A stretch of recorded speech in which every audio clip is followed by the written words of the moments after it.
Chapter 495. Yutsong was stumped by him, and his expression darkened. His gaze towards Lone Moon already carried a hint of hatred, as if he had predicted that today's matter would not end peacefully. He changed his flustered look from earlier and glared at him, saying, "Young Lord Lone Moon's action. Are you going to stand up for someone else? I just can't stand you vermin disturbing the order of this world." What order?" Yutsong laughed coldly. "Why can't I have a more effective way of ascending when I have the opportunity at the sacred arrival realm? It's all cultivation. Is it wrong just because we are faster and easier? The method you're talking about is to conspire with the cultivators of the lower realm to sacrifice someone alive and use the primordial spirit imprint to imprison him for eternity. How could such a person be worthy of being an immortal? Why can't we?" Yutsong retorted loudly. Not just him, the people behind him, including the people of Hao Rancourt, all looked as if it was a matter of course. Sacrificing him alone can help all of us achieve the great Tao. Why not do such a deal? If you want to blame someone, blame him. Why does he always have such a special constitution, born with a special body and spirit bones, and even his bones can emit merit? The more he spoke, the louder and more confident he became. He has such a special constitution because of the heavenly Tao. Then we should use his flesh and blood to ascend. That should be our opportunity. The fact that we can successfully ascend to the upper realm is the best proof. This is the will of the heavens. What right do you have to say that it's our fault?" The moment he finished speaking, the others echoed, feeling that they were making more and more sense. That's right. He was born with such a constitution. He should be food for others. A special body and spirit bones. Such a heaven-defying constitution should not appear in a human. That's right. He actually has the body of a special treasure. Of course, he only has the fate of a special treasure. Spirit plants and plants can all be used as immortal ascension materials. Why can't he? The more they spoke, the more outrageous they became. They no longer treated Fatty as a person, but as an object, a spirit plant. Fatty, who had just woken up, paled as he listened. His whole body began to tremble. His body swayed, and he almost lost his balance. Shining helped him up. After some thought, she suddenly tilted her head and said, "You're a human. Don't bother with small animals." Fatty was stunned for a moment, not understanding what she meant. Chef then explained, "What Master means is that those are not fit to be called humans. They're just beasts." Fatty was stunned. A trace of warmth flowed from the bottom of his heart, melting away the chill that had just risen in his heart. In fact, when he saw the corpses in the lotus pond, he had already sensed that they were his. Although he didn't have the memories of his past life for what they said, he knew how he died. These were clearly high and mighty immortals who had skinned him alive so many times. How could they still be so bold and righteous, criticizing him for having such a body? Why didn't they feel the slightest burden in their hearts? They didn't even feel that it was wrong. But what did he do wrong? Was it because he had a special body? He couldn't help but think that if he hadn't met his master and Miss Shun in this life, he would still have become the material for immortal ascension that they spoke of. He wouldn't even be worthy to be called a person, right? He couldn't figure out why there was such a person in the world. Subconsciously, he moved a few steps behind Shuning. Fortunately, there were still people who were different. On the other side, Chef glanced at him and frowned, but didn't stop his actions in the end. "Young Emperor Lone Moon, we even passed the heavenly tribulation of ascension. That proves that there is nothing wrong with our method." Yutsong seemed to have found his courage. He even glanced at I Ching in the distance. Something that even the heavenly Tao doesn't care about is, who said that the heavenly Tao doesn't care? Lone Moon's expression turned cold. He interrupted him directly. "Do you really think that the heavenly Tao will be so blind to let you off after the disgusting and immoral things you have done?" "What do you mean?" Yutsong was stunned. A trace of panic flashed across his eyes, but he felt that Lone Moon was bluffing. After all, Celestial Emperor I Ching didn't speak from the beginning to the end. He probably didn't want to interfere with mortal affairs. As long as he didn't come out, and it was just young Emperor Lone Moon alone, he might not be afraid.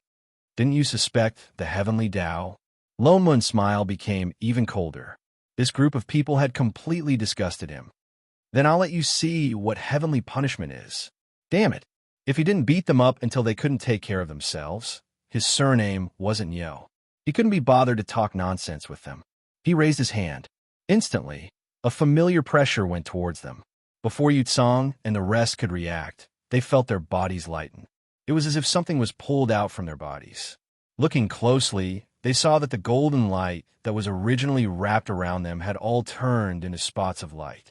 They floated towards Lone Moon and then disappeared. Yutsong was shocked. Those merit came from the flesh and blood of that special person in the previous life. After they ascended, they tried all kinds of methods, but to no avail. They could only hide it.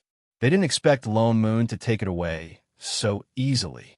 Although merit was useful in the upper realm, so many of them had the golden light of merit. It was indeed too eye-catching. Now that it was gone, it was to his liking. Although he didn't know what Lone Moon's goal was, he couldn't help but feel ecstatic. But the next moment his heart sank again. Lone Moon directly summoned the sword array that filled the sky. Only this time, it wasn't the sword array that was condensed from spirit chi. Instead, it was immortal chi. There was a fire in his heart. He didn't plan to hold back. In an instant, the entire heaven and earth was filled with sharp sword chi. Young Emperor Lone Moon is forcing us to make a move. Yutsong's face darkened. He totally didn't think much of Lone Moon. The people behind him exchanged glances. One by one, they summoned their Dharma artifacts and directly flew over. Lone Moon snorted. With a turn of his hand, the fan in his hand instantly turned into a long sword. Just as he was about to attack, he suddenly stopped. "What are you doing?"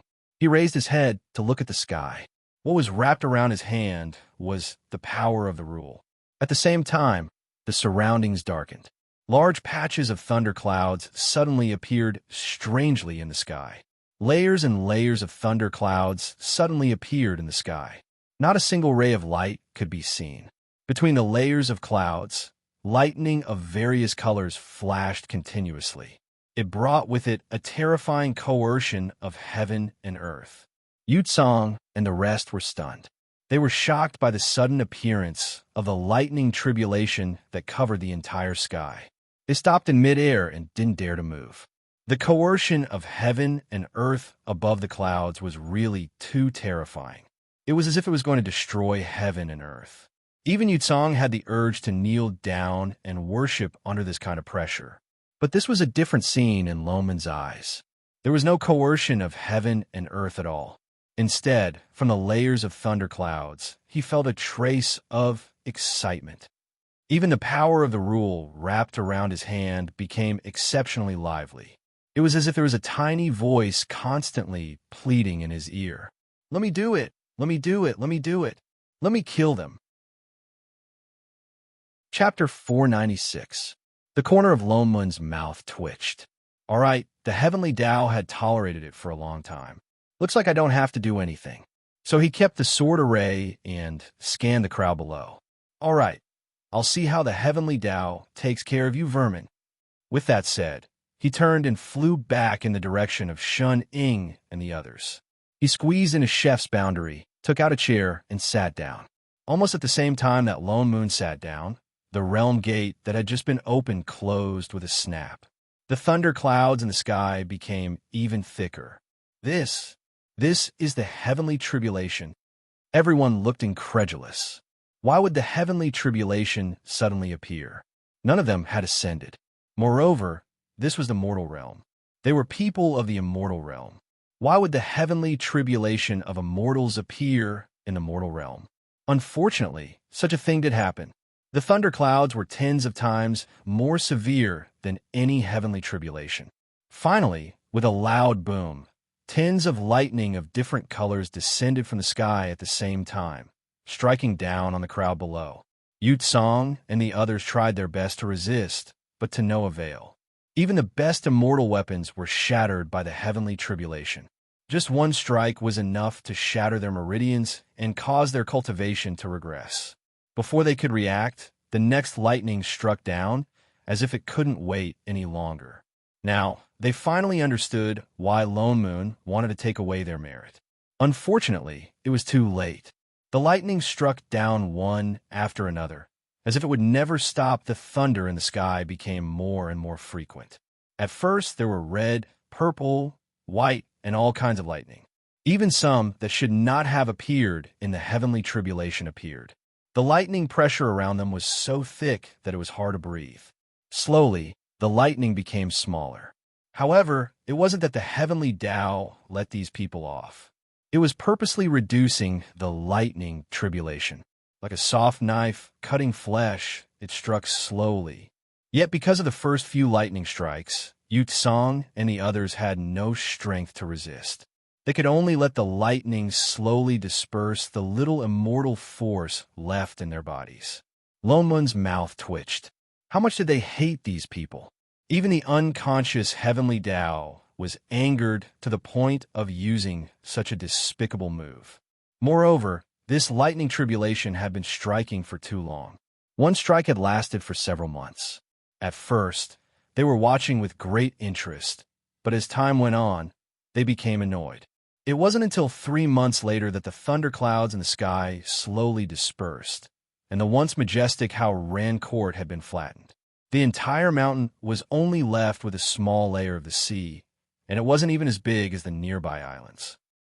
As for the original disciples, other than a few disciples with especially low cultivation bases who survived, including Yu Tsang and the rest, they all turned into that thick layer of dust on the ground. I Ching sensed for a moment before saying, "The nomological power of this small world has already recovered by half." Why is it only half?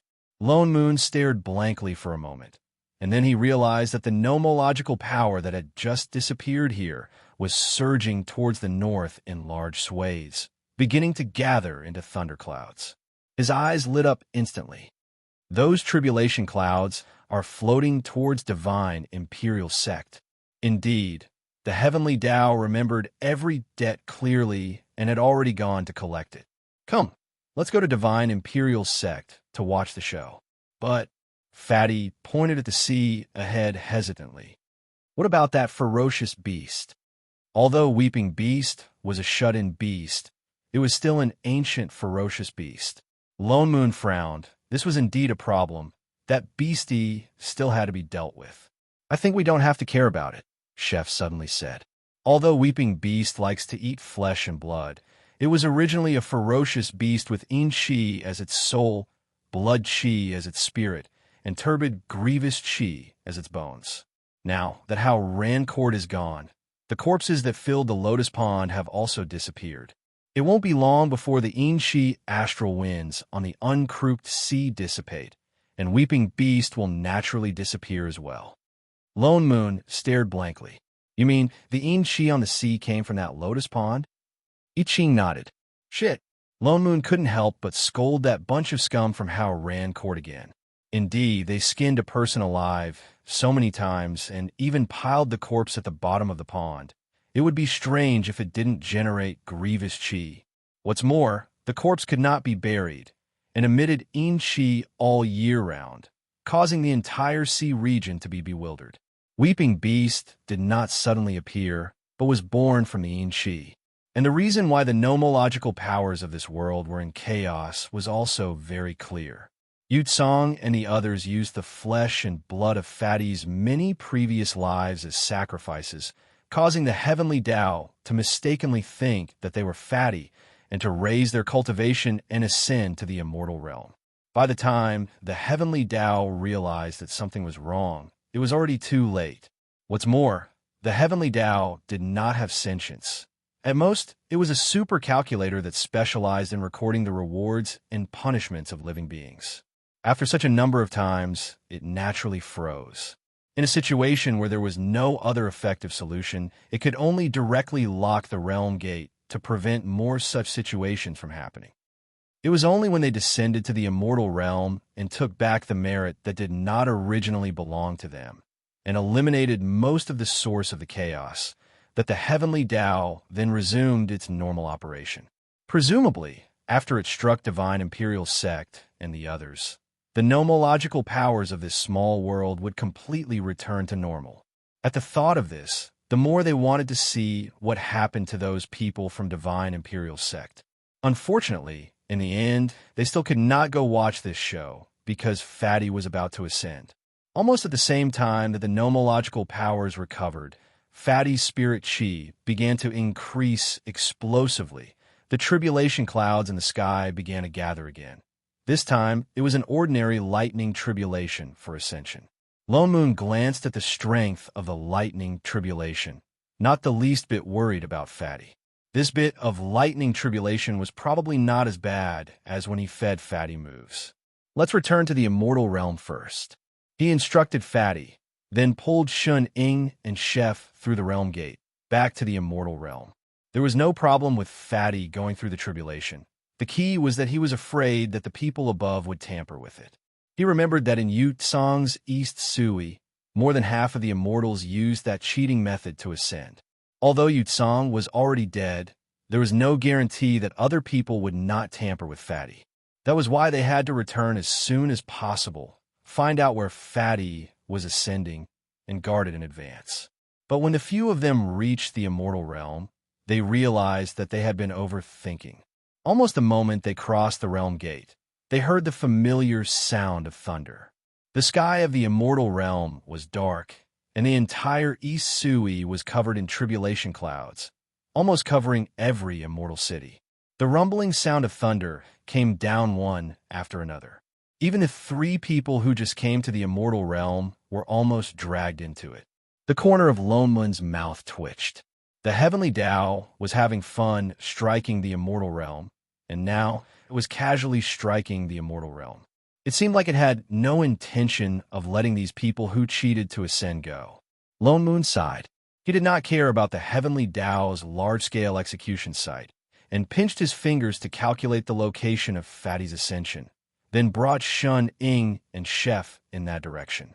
Indeed, on a flat ground, they sensed Fatty's aura. Immortal chi surged all around, already beginning to condense into the shape of an immortal ascension stage. They did not have to wait for long before they saw a beam of light shoot up into the sky. Chapter 497. That's right. Lone Moon suddenly thought of something and asked, where did Fatty get all that merit from? Yu Tsong and the others probably used that merit to deceive the heavenly Tao. And he actually has it in his body in every lifetime. How much merit did he have to be able to withstand the consumption of so many lifetimes? The master and disciple both stiffened for a moment, then squeezed out an innocent smile. I don't know. Don't mind such details, Father Nyo. Do you want to eat a fruit? Master is right, Father Nyo.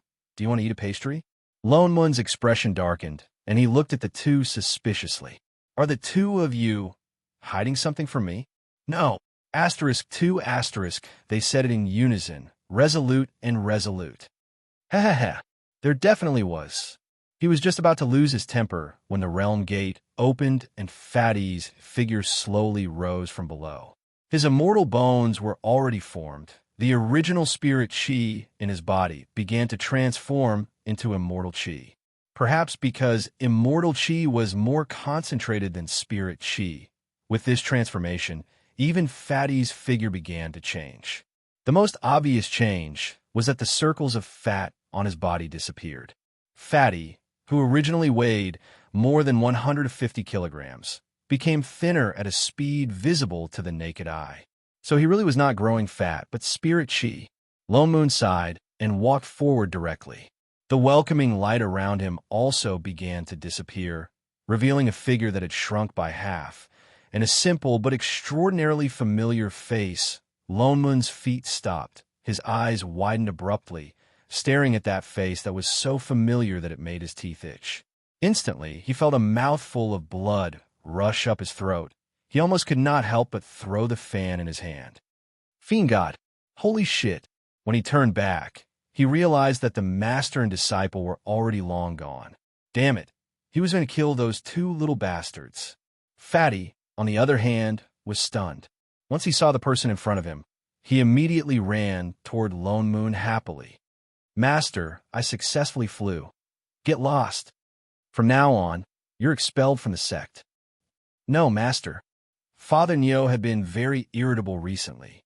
He even felt like beating someone up, especially a certain two wastrels.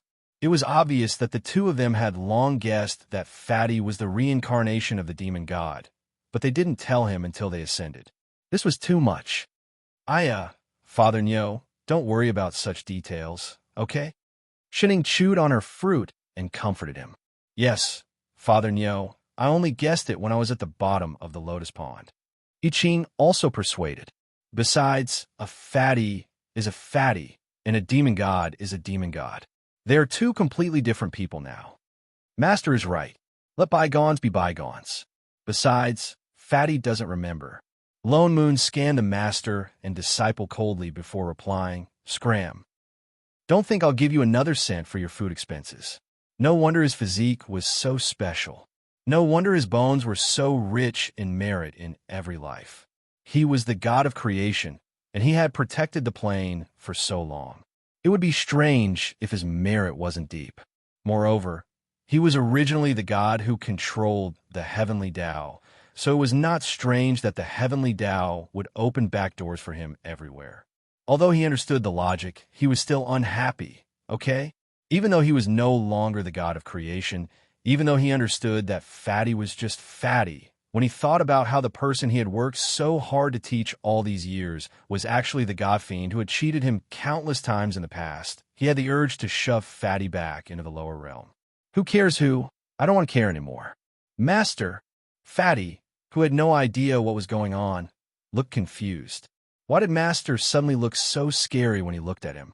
Although Lone Moon's attitude towards him in the past was not very good, it was not this serious. In fact, if Fatty made any big movements, he would receive a 360-degree death stare from Master. Could it be that the situation of his immortal ascension was wrong? Or did he miss something? Fatty's heart was bitter. He hugged his fat self, heart aching for him. He could only shrink in a corner of the immortal boat and tremble, afraid that Lone Moon would kick him off the boat. Perhaps because the pressure was too great, and in addition to the fact that he was hiding in a corner, there was nothing else to do other than cultivate. Fatty shrunk back and returned to his original size, and he seemed to be a few kilograms heavier than before. I Ching, even though he was not broad-minded, he was still fat. He was indeed a ball. Perhaps it was because his current image was too different from that treacherous god fiend of the past. Lone Moon's anger finally subsided a little.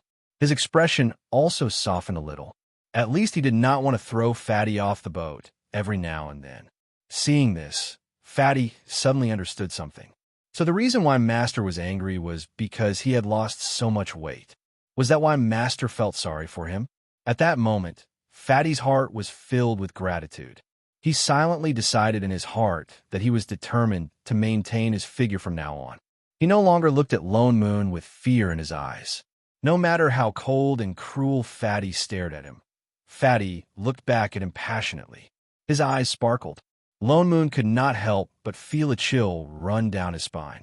Goosebumps rose all over his body. Could Fatty's brain have gone haywire after being beaten up by him? Oof. The god fiend was indeed a pervert. Fatty ascended to the East Sui country. As they were not in a rush, the few of them took the immortal boat back to the invincible immortal palace in the nine heavens. Although they had stayed in the lower realm for many years, due to the time difference, they had only left for less than 2 days. After arriving in the upper realm, they were delayed for quite a long time. Lone Moon originally wanted to hand Fatty over to Yu Hong. After asking, he found out that Yu Hong had gone to another continent to do business. Even Siyu was not around.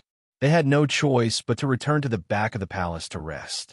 Once they entered, they found a pile of all kinds of small animals in front of them. They were stacked on top of each other, filling up the entire courtyard. They could not even see the door. From time to time, they could hear a few pitiful cries. What is this? Lone Moon's expression darkened. Who put all these animals here? Wait, why were these animals faintly emitting blue god power? These are divine beasts. Exalted goddess, you're back. Little Black jumped out of nowhere. Perhaps because he had married Yu Hong, he had the confidence of one of their own. He did not even tremble when he saw Shunning. He glanced at the animals in the house. As if he had guessed what they were thinking, he explained, "Oh, these were sent by a person called Hongmeng. He said they are for you, exalted goddess." Hongmeng? Lone Moon paused. Only then did he remember about the other plane. Their plane was opened by Shuning, so Hongmeng would indeed send some things over from time to time. But there was no need for him to send so many at once, right? It was enough to last them for a few years. Ever since you left, he would come here every morning to look for you, exalted goddess. Little Black continued, and the more he sent, the more he sent. That's why they piled up like this. Chapter 498. Lone Moon glanced at the master and disciple duo, who were trying their best to stuff a mountain of small animals into their own storage bags, with a look of pleasant surprise on their faces. They were even pulling Fatty along to help. He turned and asked Little Black, did he leave any message?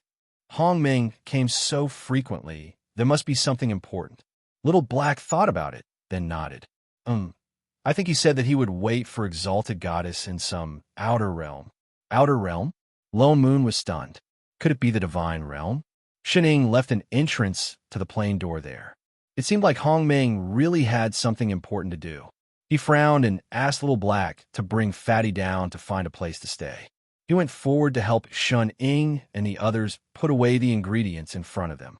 He explained the situation and then opened the passage to the divine realm. Hongmeng was indeed in the divine realm. He was sitting anxiously on the grass beside the plane tree. He seemed to have waited for a long time. The grass around him was almost flattened by him. Lord, you're finally back. Seeing them appear, Hongmeng's face lit up. He immediately got up and walked over. Hey, Air, Meng Meng. Shining waved. Hongmeng, Lone Moon, I Ching. Can you have a name that you can remember? Exalted Goddess, my name is Hongmeng. Hongmeng frowned as he answered. Oh. Shining nodded. I've received your little animals, Meng Meng. They all look good. Thank you, Meng Meng. All right, as long as you're happy. Hongmeng, do you have something important to tell me this time? Lone Moon stepped forward and went back to the topic at hand. Yes, something important. Hongmeng shook off the thoughts of Meng Meng and then cupped his fists towards them seriously. I'm here this time because something happened in our plane. I have no choice but to ask for your help, Lord and your two assistants. What happened to your plane again? Didn't it just reopen and start to breed living creatures? There can't be invaders, right? His expression changed. That's not it. Hongmeng shook his head. Our plane has just been reborn. We didn't attract any invaders. Others wouldn't like it either. What's going on? Hongmeng's expression changed. He looked at them awkwardly, then said with some guilt, It's like this. Ever since we planted the plane origin, the living beings that originally belonged to our plane have indeed returned to the plane through the origin. But there's a small problem. What small problem? Lone Moon frowned. The creatures in the origin have been lost in the turbidity for a long time, so they will more or less be infected with some ruthless energy. In order to guide the creatures, a new order must be created. However, ancient gods of creation like us cannot directly interfere with the matters of the plane. Thus, the other 12 decided to enter the cycle of reincarnation and reincarnate as ordinary creatures to guide everyone. And then there was a small problem. Hongmeng looked anxious again. After they reincarnated, they lost their memories. Although I'm guiding them in the dark, I'm not strong enough and I can't take care of everything. Plus, I can't interfere directly, so the new order has never been established. He looked up at the three expectantly. The planes of the few lords have stabilized now. So may I be so bold to ask the three of you to follow me there and help me one more time. You mean you want us to help you rebuild the heavenly Tao? Yes. Hongmeng nodded vigorously. Not going. Lone Moon rejected instantly. Hongmeng was stunned. His expression fell. That's your own plane's matter. Solve it yourselves? Did he really think they were doing charity? But go, Father Nyo. Shuning suddenly spoke. Shuning, Lone Moon glared at her. The last time he helped, you went straight into hibernation. Who knew what would happen this time? It's all right. Shuning took a bite of her fruit and tilted her head. Also, we've already kept the little animals. Lone Moon's expression darkened. then go back. The master and disciple hurriedly pressed down on their storage bags and took a step back together. Shining, these two bastards. Were they trying to anger him to death? Just as he was about to fly into a rage, Chef's voice sounded in his ear. Father Nyo, do you remember what Senior Shinjing said when Master took over this plane? Lone Moon glared at him and replied casually. What does that got to do with this? Didn't Shun Jing strongly oppose her taking over? She even said that if she really wanted the plane, she might as well split it herself. He stopped halfway and widened his eyes. Holy shit, are you serious? I Ching nodded seriously. That plane wasn't formed naturally. It was split by Master, which means that Master is actually the manager there. Although we're not the plane's assistants, if something happens there, it would affect Master too. Damn it. Shining was such a hands-off boss. Wasn't enough to dump one plane? Was she going to dump another one? Lone Moon took a deep breath and suppressed the anger in his heart, which meant that they had to care about this. Father Nyo, why don't you eat a fruit to calm down? Shining hurriedly handed a fruit over. Lone Moon glared at her. Don't give me a green one if you can. Do you think I'm fatty? Air. Shining could only shrink back. All right. Lone Moon then turned to look at Hong Meng. We'll help you one more time. Hong Meng's face was wild with joy. Although he didn't know why he suddenly changed his mind, he still cupped his fists and bowed solemnly. Thank you, sirs. He hurriedly turned and opened the plane gate, as if afraid that they would change their minds. Chef. Shining suddenly turned and said, Call Fatty over too. Yes, master. Wait. Lone Moon faltered. Why do you call Fatty? Yet I Ching's figure flashed. In the next moment, he had already pulled the confused Fatty back. He has experience. Shen Ying replied. Lone Moon still didn't agree. He did have experience in the past, but now he's already no longer a god fiend. Before he finished speaking, Shining suddenly raised her hand and pointed at Fatty's head. The thick immortal chi on Fatty's body suddenly disappeared. Instead, it faintly revealed an even more shocking aura, just like Hong Meng beside him. Shining regained Fatty's ability as a creation god. The corner of Lone Moon's mouth twitched. All right, as long as you guys are happy. Only Fatty, who didn't know what was going on, looked confused.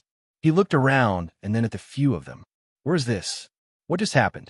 Let's go. Go. To where? Who can explain this to me? The three people in front had already turned and walked through the glowing white door. Fatty looked around and had no choice but to follow them in. The white light flashed in front of them, and the world in front of them changed. Before the few of them could see clearly, they heard a rumbling sound beside their ears. Something was smashing straight towards them. Chapter 499. The array formation around them was instantly activated, and a layer of transparent defensive array directly enveloped them inside. Only then did they see clearly that it was a fireball that had just fallen. There was a commotion in front of them. There were several groups of figures fighting in the air, spells and divine artifacts flying everywhere. The ground was scorched, and from time to time, there would be lightning or various spells falling. That was how the fireball fell. Everyone, what's going on? Hong Meng's face paled. He almost forgot that he had set up the exit here. He hurriedly said with some embarrassment and panic, I'm sorry, sir. I opened the exit in the wrong direction. Please come this way. With that said, he immediately turned and opened up a spatial tunnel. The few of them looked at him suspiciously, then turned and walked in, leaving this battlefield. The scenery in front of them changed again, and in the next instant, they were already in a place surrounded by purple mist.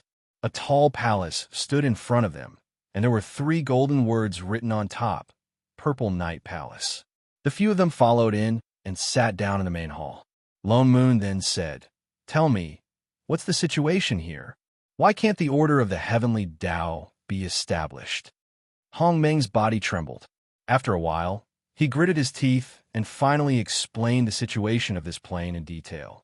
In short, this plane was just a coffee table, and on it were all cups and cutlery. Originally, with Shun Ying's help, the plane had already been re-established. Furthermore, they were the gods of creation from the previous generation, so they had experience in rebuilding order. Actually, As long as they did not deliberately interfere, when the original purple source was completely integrated into this plane, living beings would naturally be born. It would even be like the other plane, extending more and more small worlds. But this process was very long. It could take hundreds of millions or even tens of billions of years. Hong Meng and the others waited patiently at first, but looking at the empty plane, they inevitably felt a little lonely. When people were lonely, it was easy to get into trouble. So they started to make trouble. In the beginning, he was only trying to reverse nurture the thin and weak original purple chi, hoping that it would grow faster. Of course, they did not do anything too overboard. After all, it was the foundation of the existence of living beings in this plane, and their method was effective. Slowly, new living beings were born in the plane.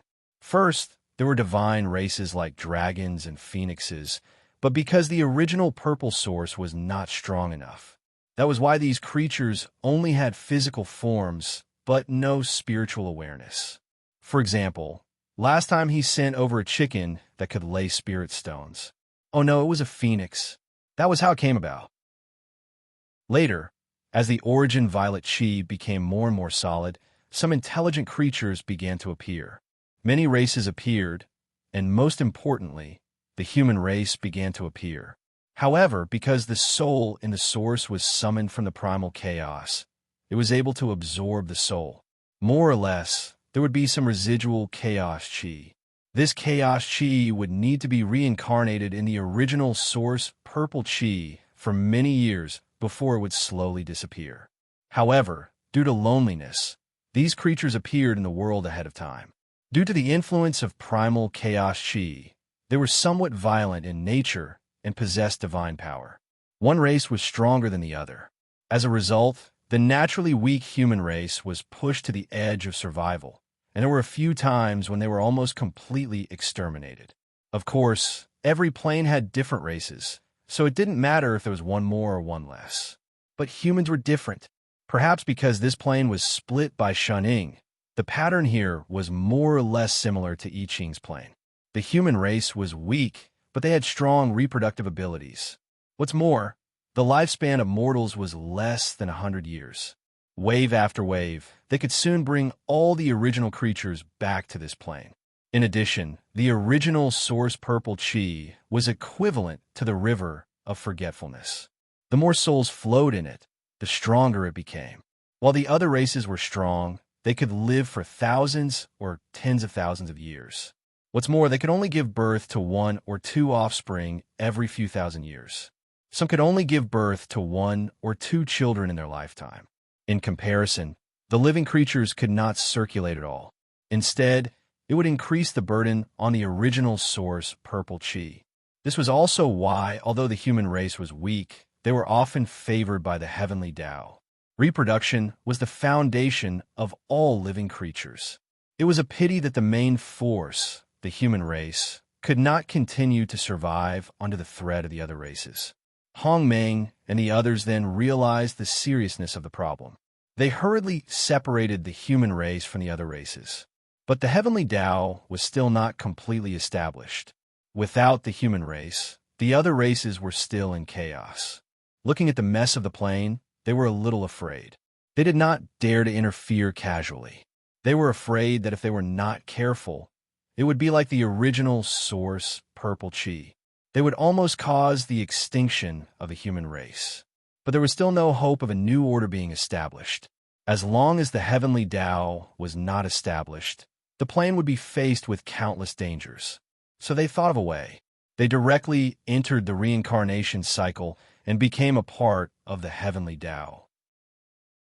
Then, they would use their reincarnated bodies to lead the races to dispel the turbid air and establish a new order. So they only left Hong Meng alone. They chose the 12 strongest races and entered the reincarnation cycle one after another. But while the ideal was rich, the reality was harsh. The 12 people who entered the reincarnation cycle were no longer the 12 ancient gods of the past. Having lost their memories, they forgot their mission. And because they were born with strong spirits, they quickly became the strongest in the race. Then they started fighting amongst themselves. No matter how Hong Meng explicitly hinted or reminded them in a roundabout way of their previous mission, none of the 12 paid attention to him. They completely threw themselves into the new life. They directly led their race and provoked a full-scale war between the various races of the plane. This war was obviously going to reach the side of the human race again. In addition, more and more living beings returned to the original source, purple chi, from the chaos. The souls piled up in the original source became more and more abundant, but there was no place for them to be born here. This was no longer a matter of strengthening the original source, purple chi. It was a matter of the original source, purple chi, exploding. Hong Meng really had no choice but to run to Shining to ask for help. Are you all retarded? Lone Moon glared at him. Even back then, Shining only dared to ask Chef to rewind. Where did they get the confidence to think that after reincarnation, they would still be the same people as before? This is the small problem you were talking about. No wonder they came to the battlefield the moment they came. The entire plane was probably almost destroyed, right? Wait, he suddenly thought of something. Those little animals that you bribed Shining with, don't tell me you picked them up in the war? Hong Meng stiffened. His face paled. He looked at him weakly. How can that be, Assistant Lone Moon? Ha ha. It was obviously the case. For all, hashtag forget it. He sighed. Since you already found out that the 12 people did not go according to plan and even aggravated the seriousness of the matter, why didn't you just make a move? Even if you can't make them come back, it would be good for them to be reincarnated as humans. He was an ancient god. This was something he could do. It would not cause the situation to worsen. Air. Chapter 500. Hong Meng's smile stiffened. He shifted uneasily on the chair. Actually, I tried, but he didn't continue speaking. His whole body shrunk, and his face was so ashamed that his head almost dropped to the ground. Lone Moon paused. Something connected in his mind. You didn't get beaten up by them, did you? He lowered his head even more. Holy shit, you really lost? What happened to being an ancient god? Even Fatty's face has been thrown away by you guys, okay? My lord. Hong Meng's face was completely red, and his eyes darted around as if he wanted to find a hole to hide in. When they entered reincarnation, in order to suppress those races more conveniently, they reincarnated with their cultivation. So, Lone Moon stood up abruptly. Those 12 people are still at the ancient god level? Yes. Heh, goodbye. Lone Moon turned to leave. No. Hong Meng hugged his leg and turned to look at Shining. My lord promised to help me. Why are you hugging my leg when you're begging her? Lone Moon tried to pull his leg away. She promised. Go find her and ask her to help you find those 12 people. You caused this yourselves. I'm not going to care. 12. A certain someone who was chewing on a fruit paused. It sounded troublesome. He stood up immediately and said seriously, Father Nyo is right. We can't do anything about this. Chef, go home and cook. Yes, master. No problem, master. Hong Meng. What happened to help? This is not just because of the lack of order. It's because of the birth of spiritual awareness. Fatty suddenly spoke. Hong Meng paused and turned to look. What do you mean? Aren't they the first living beings born in this world? Fatty explained matter-of-factly. Let's not talk about the influence of the turbid chi. Whether it's demon beasts or humans, if there's no guidance, they won't naturally know what order is, right? Causing chaos and getting rid of dissidents is just their survival instinct. Fatty continued, because no one tells them what's right and wrong. Even if the heavenly Tao were to punish them, they wouldn't know where they were wrong. Therefore, what they lacked was not order, but people who could teach them what order was. Hong Meng was stunned. That was indeed the case. The reason why the 12 ancient gods reincarnated back, then, was to guide the various races to cultivate normally and in the chaos. It was just that they had gone astray as well. But I'm afraid that if I continue to interfere, he was really afraid that the more he helped, the more it would become messy. It was already a mess. Aren't you just trying to establish order? Fatty wasn't as worried as him. The situation can't get any worse. Why don't we just tell them what they should do? Huh? Hong Meng was still a little confused. What did that mean? Fatty means. Lone Moon sighed and said, you should open a school first. What do you mean by call? Perhaps it was because Hong Ming was crying out too miserably, and this plane was indeed related to Shuning. Lone Moon did not manage to leave. He had agreed to help him rebuild the heavenly Tao. Fatty was right. The reason why it was a mess down there was not only because these races were affected by the remnant chi of chaos and were indeed cruel by nature. More importantly, there was no one who could suppress them and teach them how to be human. No, teach them how to be gods. That's right, those races that were fighting fiercely were all divine races. Originally, Hong Meng and the others had this opportunity because no matter how strong the divine races were, in the eyes of the dozen or so ancient gods, they were just a piece of cake. But Hong Meng was scared out of his wits by the fact that the human race was almost wiped out. He was too afraid that this plane that they had so painstakingly found would be destroyed by them before it could even grow up. What's more, this world had not formed the heavenly Tao yet, so they could not predict the future. That was why they came up with the reincarnation plan to reduce the impact. In the end, the matter was not resolved, and they even lost their own people. They really did not interfere when they should, and blindly interfered when they shouldn't. The best way now was to build a platform for them to coexist peacefully and teach them how to love each other, to build a harmonious and stable big plane. Therefore, on the third day of their arrival, the invincible civil and military school Purple Knight Palace branch was officially established. This time, they changed the rules for the selection of principals. Whoever won would be the principal. Shuning lost, unsurprisingly, and Chef, because he was holding a spatula, could only use a rock. Lone Moon could not help but use a cloth out of reflex, so the position of the principal naturally fell on Lone Moon's head. As for Hong Meng and Fatty, one had a criminal record, and the others' looks really affected the school's image, so they were directly disqualified from playing rock, paper, scissors. To show his seriousness, Lone Moon personally changed the signboard of the Purple Knight Palace to Invincible Civil and Military School Purple Knight Palace branch, and also watched as Hong Meng changed a square in front of the hall into a huge square that could accommodate tens of thousands of people. He originally wanted to put some chairs, but thinking of the divine race's thick skin and flesh, forget it. He let them stand. The school's transformation was complete. Next was the problem of recruiting students. Will they come? Hong Meng asked worriedly. Nonsense. Of course not. Huh? Hong Meng paused.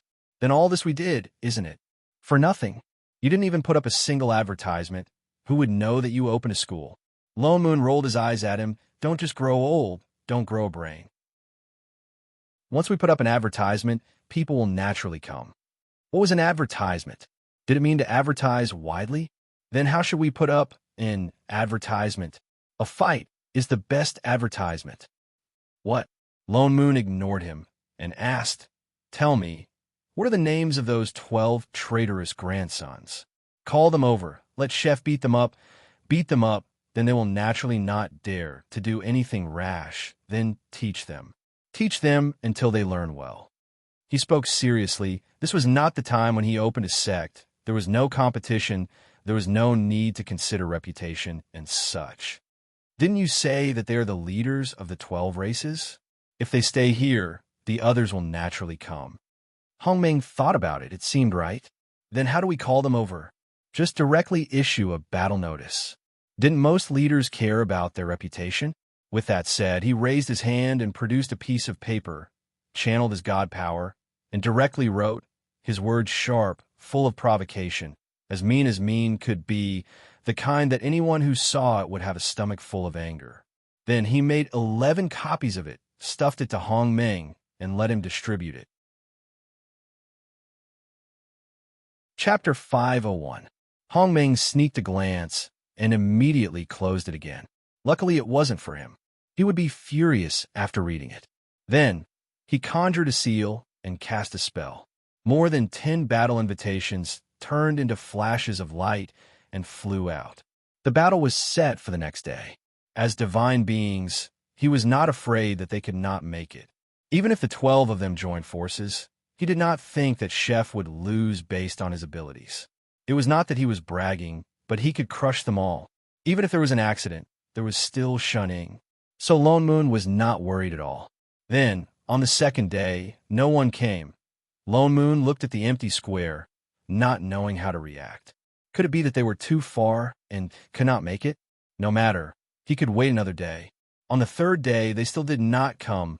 Could it be that the divine beings here did not have the basic ability to cut through the void?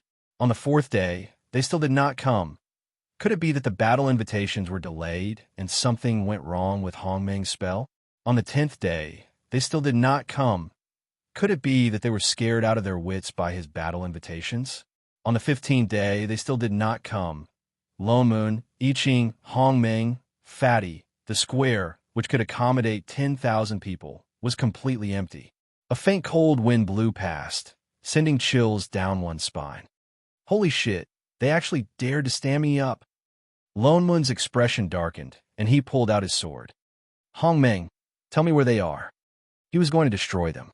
Father Nyo, Shening, who was nibbling on a fruit at the side, suddenly spoke. What?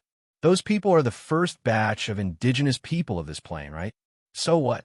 Can I beat them up? No, this world has not even established rules. There's nothing. That includes words, right? You used the language of that plane to write the battle invitations. Can they understand it? Lone Moon, I Ching, Hongmeng, Fatty, swoosh, swoosh, swoosh, swoosh. The four top experts were stabbed by a knife at the same time. A place called IQ suddenly ached. Although they did not want to admit it at this moment, they were all idiots. 12 Divine Race Encampment. Half a month ago, something strange happened in the various god clans. A divine object fell from the sky and landed in front of the clan leader. The divine item was squarish and crimson, with a faint golden glow on its body. It was as if it had a mind of its own. Whenever other clansmen approached it, it would fly away and land in the hands of the clan leader. The chief observed it day and night for 10 days and still did not know what it was. When he unintentionally opened it, he saw a long white scroll covered with tiny golden marks. Their appearances were extremely strange, and they would even float up from the god artifact one by one. They floated in the air and radiated light for a long time without falling. They were like glowing insects, emitting radiance in the dark night. It won't disappear until it's closed. The various races were astonished. Indeed, things that fell from the sky were extraordinary. There must be other uses for such a divine object. Thus, after one side investigated, they discovered that all 12 Protoss had received the exact same item. As they didn't like each other, they had a small fight every 3 days and a big fight every 5 days. The 12 god clans, who had a reason to fight and who had no reason to create a reason to fight, felt that they had to fight for such a good thing. Thus, without any doubt, without hesitation, the 12 god clans started fighting again. Chef, who finally reacted and was sent by Father Nyo to personally challenge them. Should he rush up and beat them up now?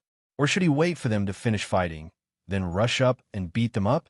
Chef looked at the sky one last time, calculated the time for dinner, and decided not to wait. Thus, he directly went up and beat up the leaders of the 12 god clans one by one. He also took care of a few beasts that were not afraid of death and rushed up to him on their own accord, bringing them back to roast. Then, he looked at the Protoss who were lying on the ground, trembling in fear. He took out a stack of paper, one for each person, and forced them over. As he did so, he said with a serious expression, "Invincible Civil and Military School Purple Knight Palace Branch, understand?" All the gods, only when he finished handing out the thick stack of paper did he turn around and tie up the 12 leaders like he was wrapping dumplings. He said word by word, "The few of you must understand." With that said, he dragged a string of people and flew away. The originally noisy scene fell into a strange silence after a long time. The Protoss finally dared to get up. They looked down at the things that were forced into their hands. Instantly, a voice rang in everyone's ears. It was obvious that someone had learned his lesson last time. Not only could this advertisement be seen, but it could also be transmitted. A low and deep voice shouted from inside.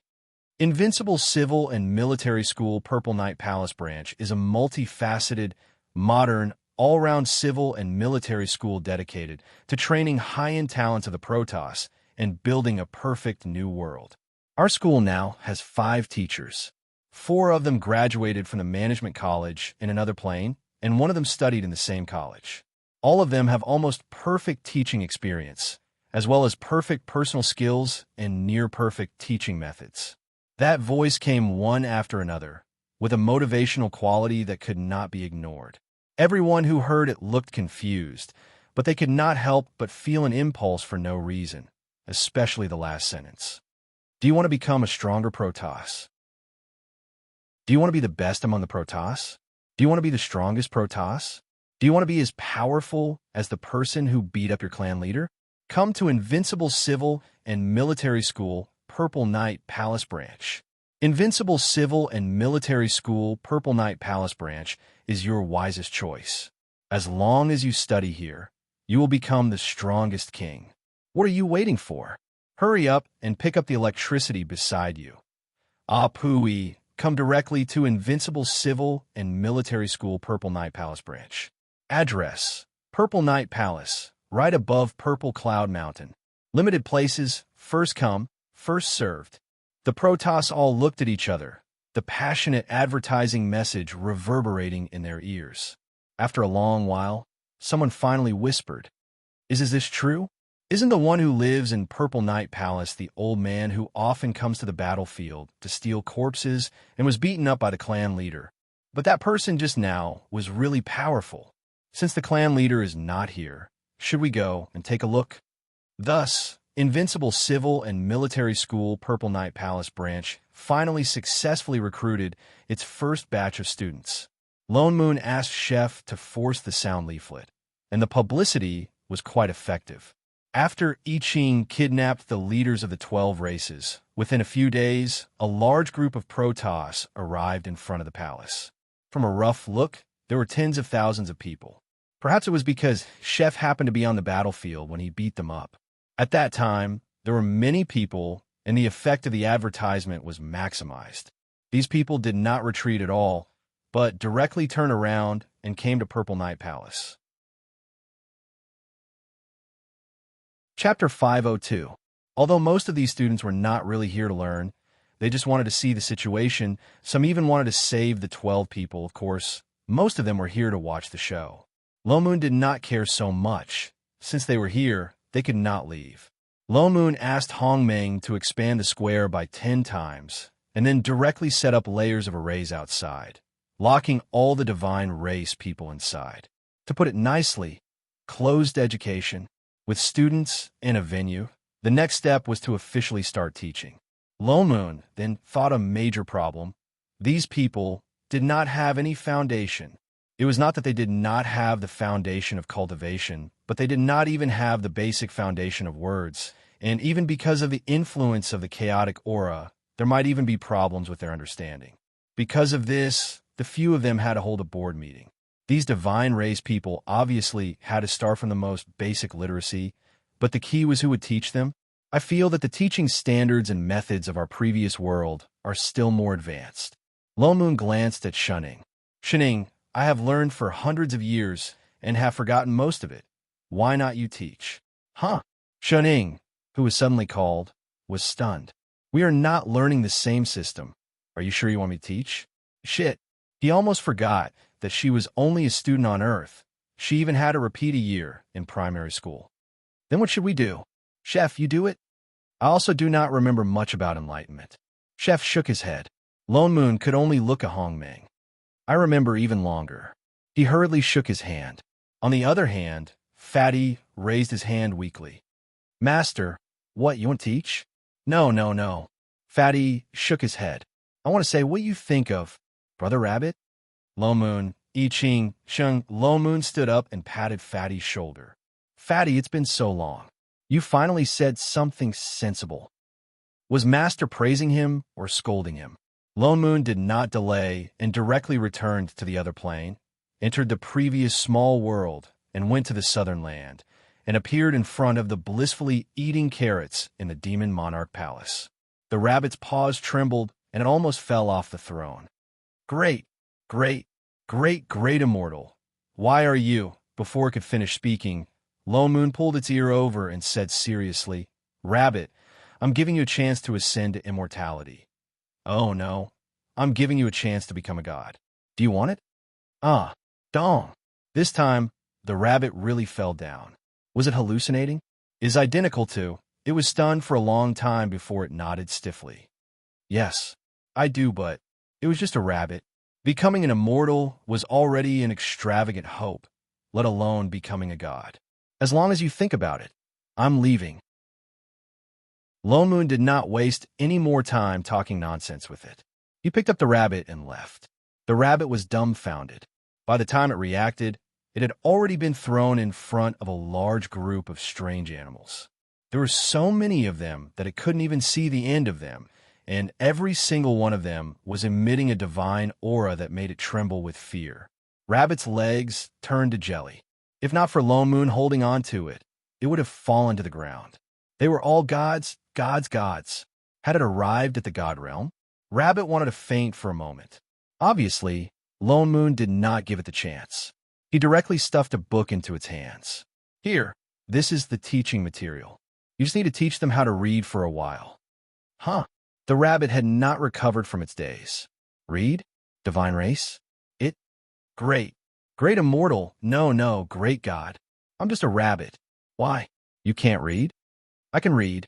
This was not a question of whether it could read or not, right? Besides, why couldn't the divine race read? That's good.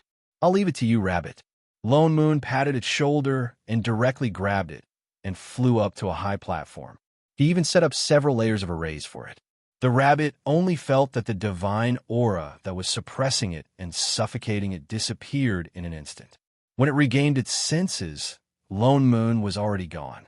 Only the rabbit was left standing high up on the platform. Below it was a black mass of divine race army that stretched as far as the eye could see. The rabbit's legs began to tremble again. Was this some ultimate test that Great Immortal had set for it? But since it was already here, it could only bite the bullet. With trembling hands, it flipped open the book. It was indeed a beginner's book. It was simple and easy to understand. It even had pictures. It wiped the cold sweat from its forehead and gritted its teeth. It turned around and sat on the praying mat on the platform. Almost instantly, an array was activated under its feet. A virtual image of it appeared in the sky. That image was very wide, almost covering the entire square. It appeared clearly in front of the students of the various races. The various races, who had never seen such high technology, were stunned. They quieted down immediately and looked up at the virtual image in the sky in shock. At the same time, the rabbit's voice was clearly transmitted to everyone's ears. The rabbit flipped open the book in its hands. Instantly, the contents of the book appeared in the air, like a PowerPoint presentation. Cough. Now let's start the lesson. The rabbit officially began its beginner's teaching career. Hence, from then on, there would often be sounds of geese drifting through the purple night palace, grass on the plains, and so on.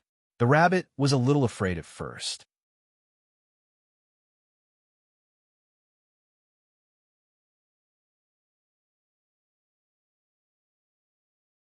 Chapter 503. In the beginning, Chef prevented them from betraying their master and hurting Rabbit. Then, he prevented them from escaping. Then, he prevented them from fighting among themselves. In the end, he only had to prevent them from sleeping. Rabbit's teaching also achieved some initial results. Whether it was Rabbit or the divine beings below, they actually did not need to sleep. In other words, there was no need for breaks between classes. They could continue teaching day and night. As a chatterbox, Rabbit had an extraordinary obsession with teaching.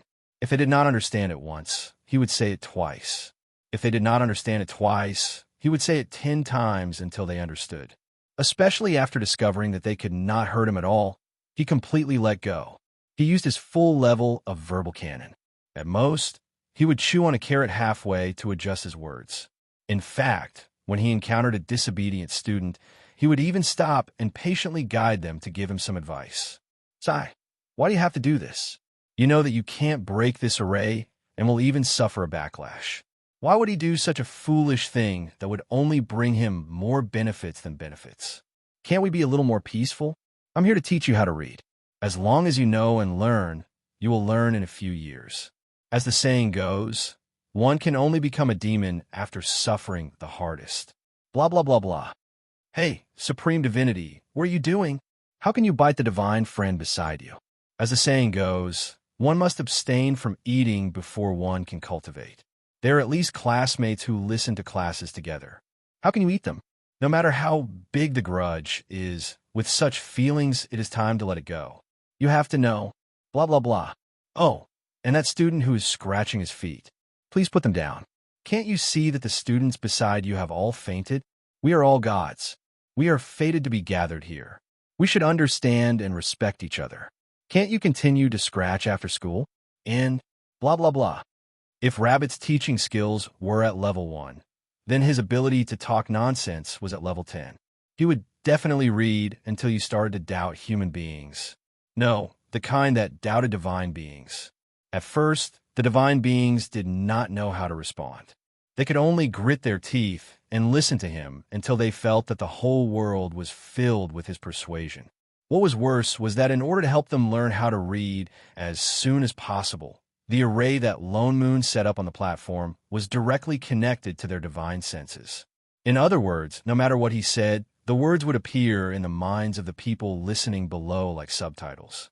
Therefore, as long as she opened her mouth, the golden words would drill straight into the minds of the gods, the kind that could not be blocked.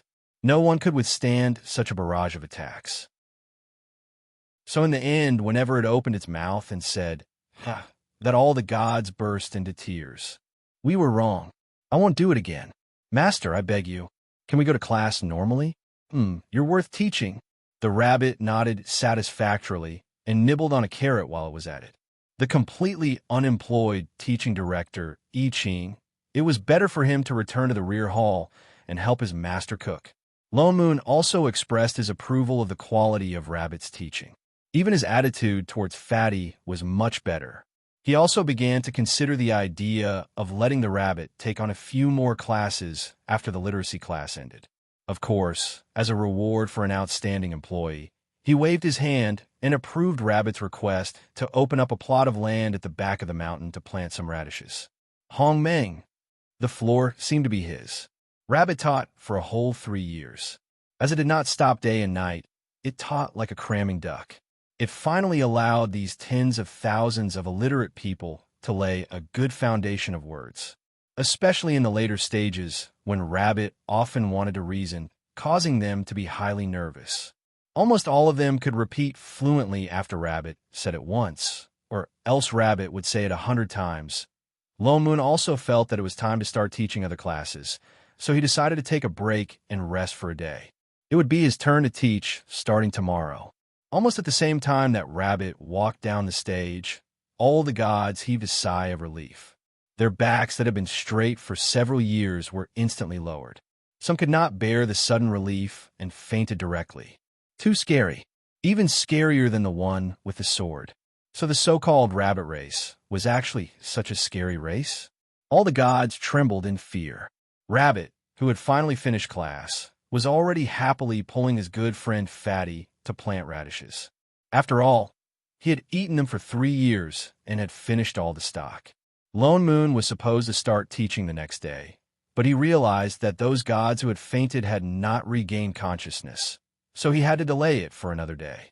On the 3rd day, he started the 2nd class. This time, he was the one teaching personally. The first class was about transformation.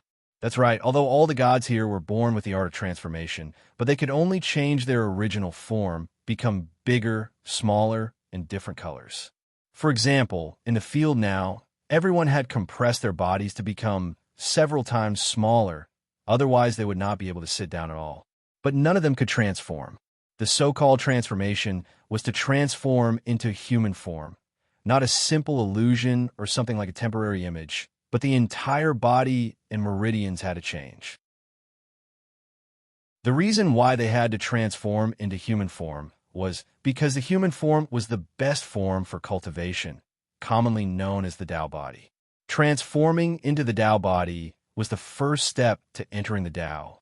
Lone Moon was much more straightforward than Rabbit. He directly cast a spell and transmitted the transformation method into the consciousness of all the gods. He only left a sentence: "Follow this method and cultivate by yourselves. I will come and check in 5 days." All the gods were quite happy at first. They did not expect that this new master was much more straightforward than Master Rabbit. Finally, they did not have to endure the pain of a long, continuous sentence drilling into their consciousness. All the gods felt that they had seen the light of hope until they fell back to hell 5 days later. They never thought that Lone Moon's check was a one-by-one check. If the transformation did not pass, they had to start all over again until they learned it. Not only that, his requirements for transformation were also extremely strict. It was not as simple as transforming into 4 limbs and hiding one's original form. Too tall, too thin, too fat, too ugly, too short too. Even too little hair was not allowed. Even if the transformation clothes were ugly, it was not allowed to pass. All the gods, they kept feeling that this master was even more sick than the previous one. What should they do? Please wait online, it's quite urgent. The kind that could kill.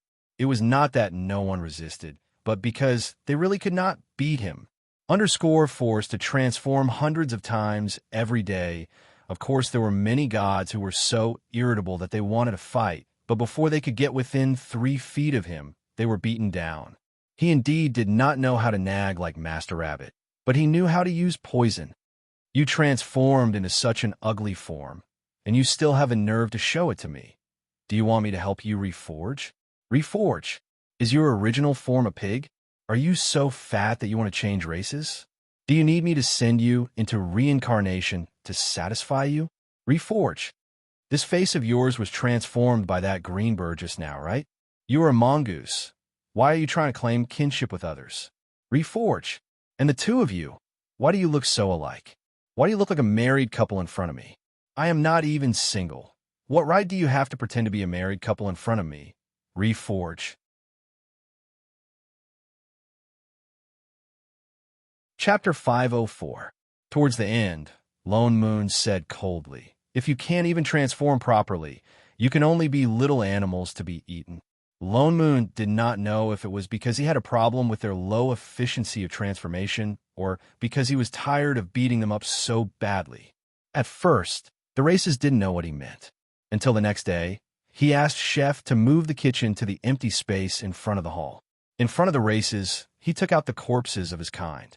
He began to boil water, pluck feathers cut, fry. At a table not far away sat a figure dressed in red, holding chopsticks and knocking on the bowl, asking from time to time, "Chef, are you done? I'm so hungry." Sigh, why did he move the kitchen? It was already a minute late. "Yes, master. I'll be done soon, master." I Ching responded, stirring the food even faster. All the races shuddered, only feeling a chill straight into their hearts. What Exalted Master said, little animals to be eaten, would really be eaten. So scary. "Mama, I want to go home." No. Exalted Master, I want to listen to the lesson." Suddenly, all the divine races began to miss the previous Exalted Master Rabbit. Being nagged was better than being eaten. What was even scarier was that they actually felt a little fragrant. Under the pressure of being eaten at any moment, all the races began a new wave of learning with all their might. Their level of effort was even more than when Rabbit was in class. Even during the 3 times Lone Moon went to eat during the break between classes, they did not forget to make use of the time to practice. Only when Rabbit occasionally strolled over, all of them gave him a nostalgic look. Rabbit was dumbfounded. Maybe this was a group of good students who remembered old times. As the saying goes, there is only motivation when there is pressure. In less than 2 years, all the divine races learned how to transform. The originally messy square instantly changed into a group of handsome men and beautiful women.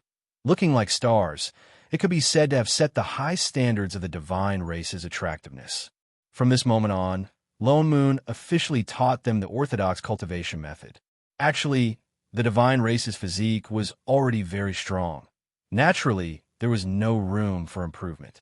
The only difference was how to use their own abilities more rationally and flexibly. and these were mostly based on their own understanding. What Lone Moon mainly taught was still the way to cultivate God power. Since these gods were the first batch of living beings in the world, the primal chaos energy in their bodies had to be purged. By practicing breathing and purifying their divine power, they could achieve the effect of purging the primal chaos energy from their bodies. The reason why they were so irritable and bloodthirsty was because of the chaotic energy in their bodies. These were emotions that were almost never seen in the divine race of the other plane. To the Shun clan, who could already transform into their Taoist bodies, this was not difficult at all. After Lone Moon taught them once and told them the things to take note of, they could already understand. Furthermore, the chaotic aura in his body was indeed decreasing. However, this was a very long process that required a lot of patience and willpower. Of course, he didn't know if the other races had the patience and perseverance for his team of teachers, but it was definitely possible for them to calm down. Compared to the previous two classes, which were filled with people reading aloud or wailing, the entire teaching square was as quiet as a chicken. Lone Moon had nothing to do, so he released his divine perception and carefully scanned the tens of thousands of students present. He realized that there were differences between the Protoss. Apart from the previous 12, who were forced to learn and were often beaten up the most badly, the rest of the divine race were not top-notch. The cultivation levels of the other divine races were actually not the highest. Just like the dragon race, the golden dragon was the highest, the black dragon was the lowest, and all the water race had the opportunity to cultivate to become a dragon. And the phoenix race's 9-feathered phoenix was the strongest. Among them, the 9-feathered fire phoenix was the strongest. Although the other 1-feathered ones were also phoenixes, they were obviously not on the same level. It was the same for these divine races. However, the difference this time was only in terms of brute force. There was actually no technical content. So even if they attacked together, they would be easily beaten down by Chef. The only ones who knew a little about cultivation were the 12 reincarnated ones. Although they lost their memories, they retained their cultivation because they were reincarnated. So they instinctively knew some moves that others did not know. This was also the reason why they could join forces to defeat Hongming. So compared to directly teaching them how to cultivate and improve their martial skills, it was better to teach them how to understand the heavenly Tao. Actually, be it the so-called heavenly Tao or nomological laws, they were all the lowest standards to maintain the operation of the entire world, the endless cycle. This was like the lowest bottom line of this plane. Within this bottom line, all living beings were protected, living and multiplying the cycle of reincarnation. There were 3,000 great Taos for you to choose, but you could not touch this bottom line. For example, like the invaders, or like divine imperial sects cheating to ascend, these were all not allowed. The former would cause the plane to be unstable. The latter disrupted reincarnation.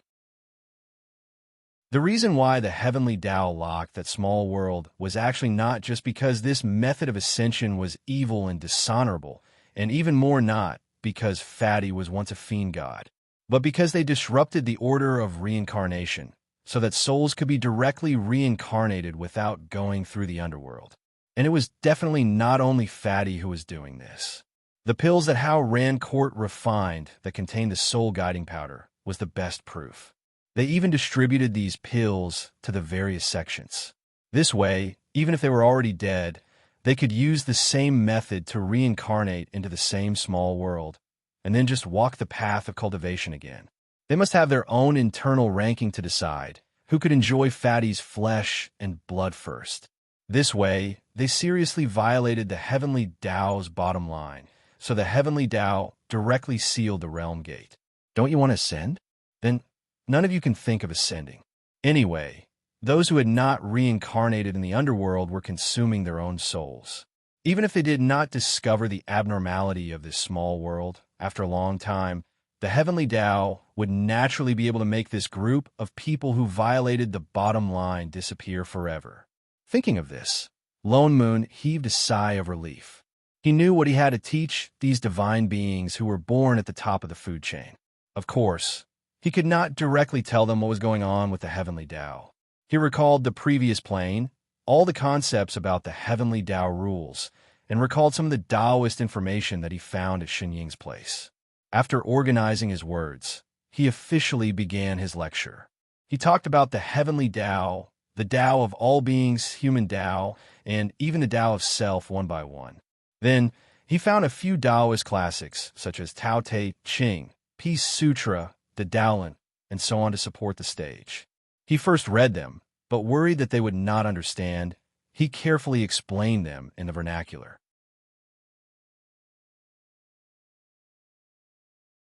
Chapter 505. Although Lone Moon was already trying his best to teach, logic was logic. Actually, it still depended on the divine race's own understanding. But he did not expect that after he explained it once, there would actually be people who understood it and directly went into meditation on the square. And there were 4 or 5 divine races. The god power around them instantly became many times denser. Their bodies began to appear with a soft blue light, and faintly with some heavenly power, causing the divine race beside them to jump in fright. A sense of fear extended from the bottom of their hearts, but different from the fear when they were beaten up before, there was a sense of awe. Lone Moon asked the divine race beside him to be quiet, not to disturb others in meditation, before continuing to preach. With this, more and more people went into meditation. They were divine races in the first place. Naturally, their qualifications were not bad. Especially after Rabbit's force-feeding teaching a few years ago, it became even easier to understand. Previously, it was only because of the influence of the remnant chaos chi. After learning to transform and regulate their breathing, this influence naturally became smaller and smaller. Looking at the square, the god power became more and more abundant, even faintly showing signs of materializing. These few days, there were even several rounds of spirit rain. Even the radishes that Rabbit planted in the back mountain matured in 4 hours. Rabbit's hands were sore from all that, not to mention the other crazy, growing divine, Ganoderma, and immortal herbs. I Ching really could not watch it anymore. He could only go down the mountain to set up an array to guide the excess god power out, into the ground, or into forming immortal meridians, or into the world. He casually asked the former master of Purple Night Palace, Hong Meng, for help. But he did not move, instead looking up at the sky in a daze, his eyes wide and face full of shock, pointing shakily at the sky, revealing an expression that was uncertain whether to be surprised or happy. Lord, heavenly Tao, it's starting to form. This was too fast. The flow of time here was different, and in order to stabilize the plane, Hong Meng and the others purposely accelerated the time in this side of the world. Actually, ever since Lord helped to split open the plane, it had already been millions of years. But even so, after so many years of hard work, there was no way for the heavenly Tao to be born. How long had it been? But the heavenly Tao was already showing signs of being born. I Ching looked up, sensing carefully only to discover that there was indeed a trace of nomological power in this world. His eyes darkened. He turned to look at the high platform, who was still focused on preaching, and instantly understood something. He looked at the person sprawled on the chair beside him, nibbling on a fruit. Master, could Father Nyo be? Shenying's hands paused. She tilted her head and said, Yes, I'm a good leader. The corner of his mouth twitched, but he didn't say anything. Raising his head once more to look at a certain person on the elevated platform, Zhang Xian sighed. What else could he do? Who asked him to be my teacher? I can only continue to spoil him. Yes, it was definitely not because Master was lazy. Lone Moon's lecture lasted for more than 10 years. In the beginning, he still seriously explained the textbook in detail and occasionally interacted with the students. Seeing that more and more people were meditating, he felt a little happy. But no matter how exciting the content was, it would get annoying after 4 or 5 times. Therefore, later on, he simply changed the array formation on the high platform and stuck a few recording talismans on it. The content was the same anyway. But the amazing thing was that this kind of skimpy teaching method was really useful. More and more people were meditating, so Lone Moon continued to play the video with a peace of mind. And because they continued to absorb the god power around them as they listened to the lecture, the influence of the chaos chi in their bodies became less and less. They had long lost the fierce look on their faces when they first came here. They looked much more peaceful and more like the real divine race. He glanced at the square. Everyone was sitting neatly. Even if they were watching the video, they were watching it seriously. There were still some people who were not meditating. Perhaps their comprehension skills were really not good enough. He thought for a moment, then opened the array formation that imprisoned them. The chaos chi in their bodies had already disappeared. Their minds were clear, and their consciousness was no longer affected. Naturally, they would understand the benefits of this cultivation. Although their comprehension skills were not good, it was also a good choice to go out and develop more fellow disciples. So it was time to let them out. At first, no one dared to move. They thought it was another term assignment to loosen the reins only to grasp better. But some of the bolder ones walked out, and after realizing that everything was fine, they left one after another. The number of people meditating in the square decreased by more than half. The remaining people were only those who had not woken up from their meditation. The duration of meditation depended on each person's understanding. It could be as short as a few hours, or as long as a few hundred or even 1,000 years without waking up. The remaining people included the 12 reincarnated ancient gods. Among them, some were still meditating, and some were awake but unwilling to leave. Perhaps they understood something from listening to the lecture. That was why they did not want to leave. Lone Moon did not bother too much. The most worrying thing was still the human race below. This was the first problem that needed to be solved in this plane. The matters of the divine race were basically on the right track. There was no need to worry too much. It was time to go to the human race to take a look. He directly brought the cheat master and disciple away, leaving the other 3 behind. Now he was relieved. Although there were many divine race people in this square, Hong Ming and Fatty were both ancient gods. Even if something happened, they could at least escape. As for Rabbit, there was even less to worry about. Those divine race people now trembled when they saw it, afraid that it would speak. The psychological trauma was even more terrifying. Following the direction that Hong Ming pointed, they came to the human territory that was isolated. Only when they arrived did they realize that it was indeed far away from the battlefield of the gods. There was even a large sea area in between. The entire continent was sealed off by Hong Ming using a special sorcery, just like how Godfiend specially drew out the outer realm. The entire continent was surrounded by a huge barrier that blocked all the overly powerful living beings outside, including the divine race. Lone Moon directly released his divine perception to scan the area. He found that the situation was better than he imagined. Perhaps because Hong Ming isolated the continent in time, the number of human race people was not small. It was not smaller than the total population of the small worlds in their plane. He originally thought that he would see a primitive society. Unexpectedly, it was no different from the small worlds from before. There was even a national language, and so on. Apart from a smaller scale, it was no different from the other plane. Let's go down and take a look. He pointed to the nearest forest outside the town and directly flew down. The few of them were just about to leave the forest when suddenly 4 or 5 people jumped out, looking at the 3 of them with a guarded expression. Who are you? Each of them was holding a knife, axe, or other metal weapon in their hands. They all aimed at the 3 of them. Lone Moon, were they being robbed?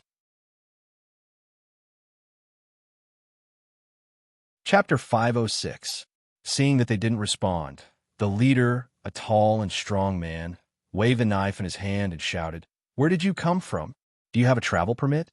Travel permit? Lone Moon was stunned. So it wasn't a robbery. He quickly put on a professional smile. "Big brother." "Who's your big brother?" The man interrupted him directly, his eyes even more guarded. "Cut the crap. Hurry up and take the travel permit. Otherwise, don't blame us for being rude." Lone Moon was speechless. This was the first time in his life that he encountered a failure in a negotiation. He was just thinking about what the travel permit looked like and whether he should directly make one for the other party to see. "Hurry up." Another younger man at the side also urged, and even glanced at Shan Ing, who was closest to him. Travel permit. No. Shining tilted her head, but handed over a fruit. Do you want the fruit? Lone Moon's mouth twitched. Shining, don't make trouble. Who would want your fruit?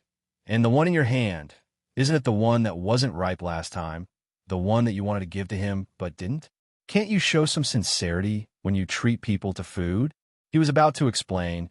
The man opposite glanced at the fruit, turned to the others, and said, "This person is fine." With that said, he took the fruit and even pulled Shun-Ing to his side, and then continued to take out his weapon, pointing it at him and Chef. Lone Moon, I Ching, how could this be freaking possible? Where's yours?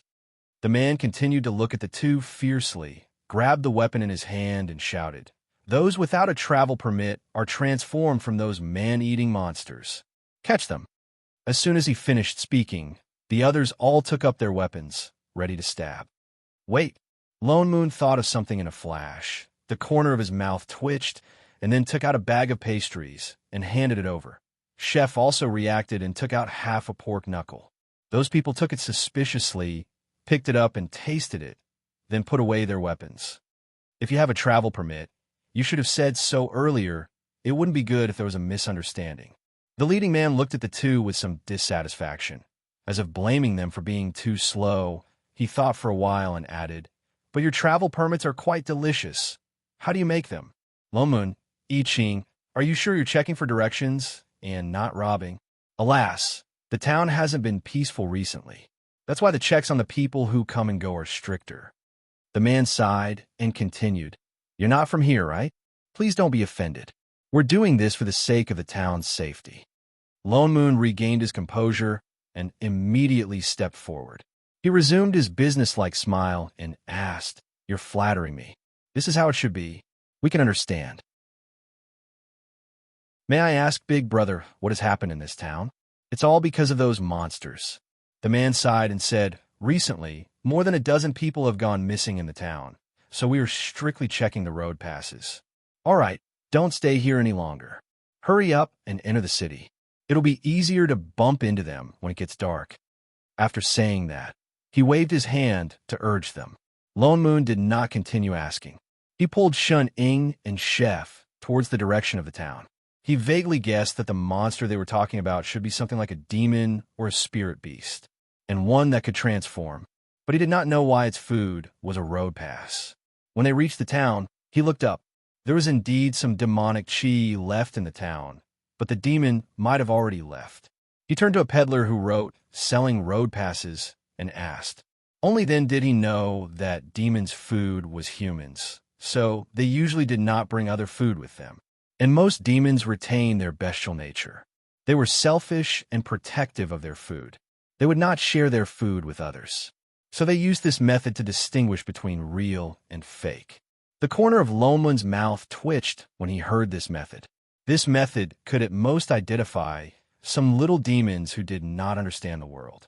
If they really wanted to harm people, it would be strange if they could. But thinking about it carefully, there were no cultivators in this plane. It was already not easy for them to think of this method. Could he say that it was fortunate that there was a chef in their team? Otherwise, they would probably be thought of as accomplices of the monsters. The three of them walked around the town for a day. They basically knew the situation on the side of the human race. When Hongmeng isolated the human race, they only cared about the chaos of the divine race. They forgot that there were also demon beasts, demons, beasts, and so on in this world. So the human race was still quite dangerous. Their biggest advantage was the advantage of numbers. When they met the alien races, they basically had no power to resist. Just like the demon that had already eaten more than 10 people in this town. They might not be able to defeat it if they really faced it. The final solution was to move away from here. Therefore, the best way to solve this problem was to teach the human race how to cultivate, so that they could have the ability to protect themselves when facing demons and ghosts. In other words, their school had to continue. They might even have to open a second branch. "Father Nyo, are we going to advertise again?" I Ching asked subconsciously. "Of course we have to advertise." "Wait, why did you pull out your sword?" Seeing that Chef had summoned his sword out of habit, Lone Moon hurriedly pressed it down. "Not advertising?" I Ching tilted his head. "Tell me, Who are we going to fight this time? I'll be in charge of fighting. You'll be in charge of advertising. Who said we're going to fight? No, I'm not talking about advertising. I don't mean fighting. What was he so excited about? I Ching was stunned. Didn't the divine race beat them up last time? Wasn't advertising a verb? Fighting is only suitable for the divine race. Lone Moon glared at him. How can civilized people like us draw our swords so easily? Not even a kitchen knife. Then what should we do? Same rules. Let's build a sect first. Human cultivators should be much easier to teach than the divine race. After all, people who lived under the shadow of demons and ghosts all year round should be easier to deceive. No, recruit. All right. I Ching nodded. After thinking for a while, he took out a map and said, "This is the map of the human race that I asked Hongming for before we left. If you want to build a sect, you can choose a location based on this map." Lone Moon took a look. Indeed, it was the whole picture of this isolated continent. It was surrounded by the sea and was independent of the entire plain. He did not choose within the continent. Instead, he chose an immortal mountain near the coast. Seeing that he had chosen, I Ching continued. "When I came out, I caught a newborn immortal meridian at the foot of the mountain. If we build a sect here, we can plant the immortal meridian here. Yes, this place is isolated all year round. Compared to other places, the spirit chi is indeed too thin. Not to mention the divine race's territory that was full of god power. Not bad. It's hard for you to think of collecting an immortal meridian. Wait." Chapter 507. Lone Moon narrowed his eyes and scanned Chef from head to toe. "Why do I feel like you're acting weird recently? It's one thing that you're not following Shining around and causing trouble, but you're even helping her?" He was too obedient. "Tell me, what did the two of you do?" I Ching stiffened for a moment, still maintaining his poker face. His eyes turned towards Shining, and then he shook his head hard. No, we didn't do anything shameful. Are you wrong? You've already said it out loud. Don't turn your face away if you dare." With that said, he reached out and said, "Take out the storage bag." I Ching hesitated for a moment, but finally handed it over. He opened it to take a look.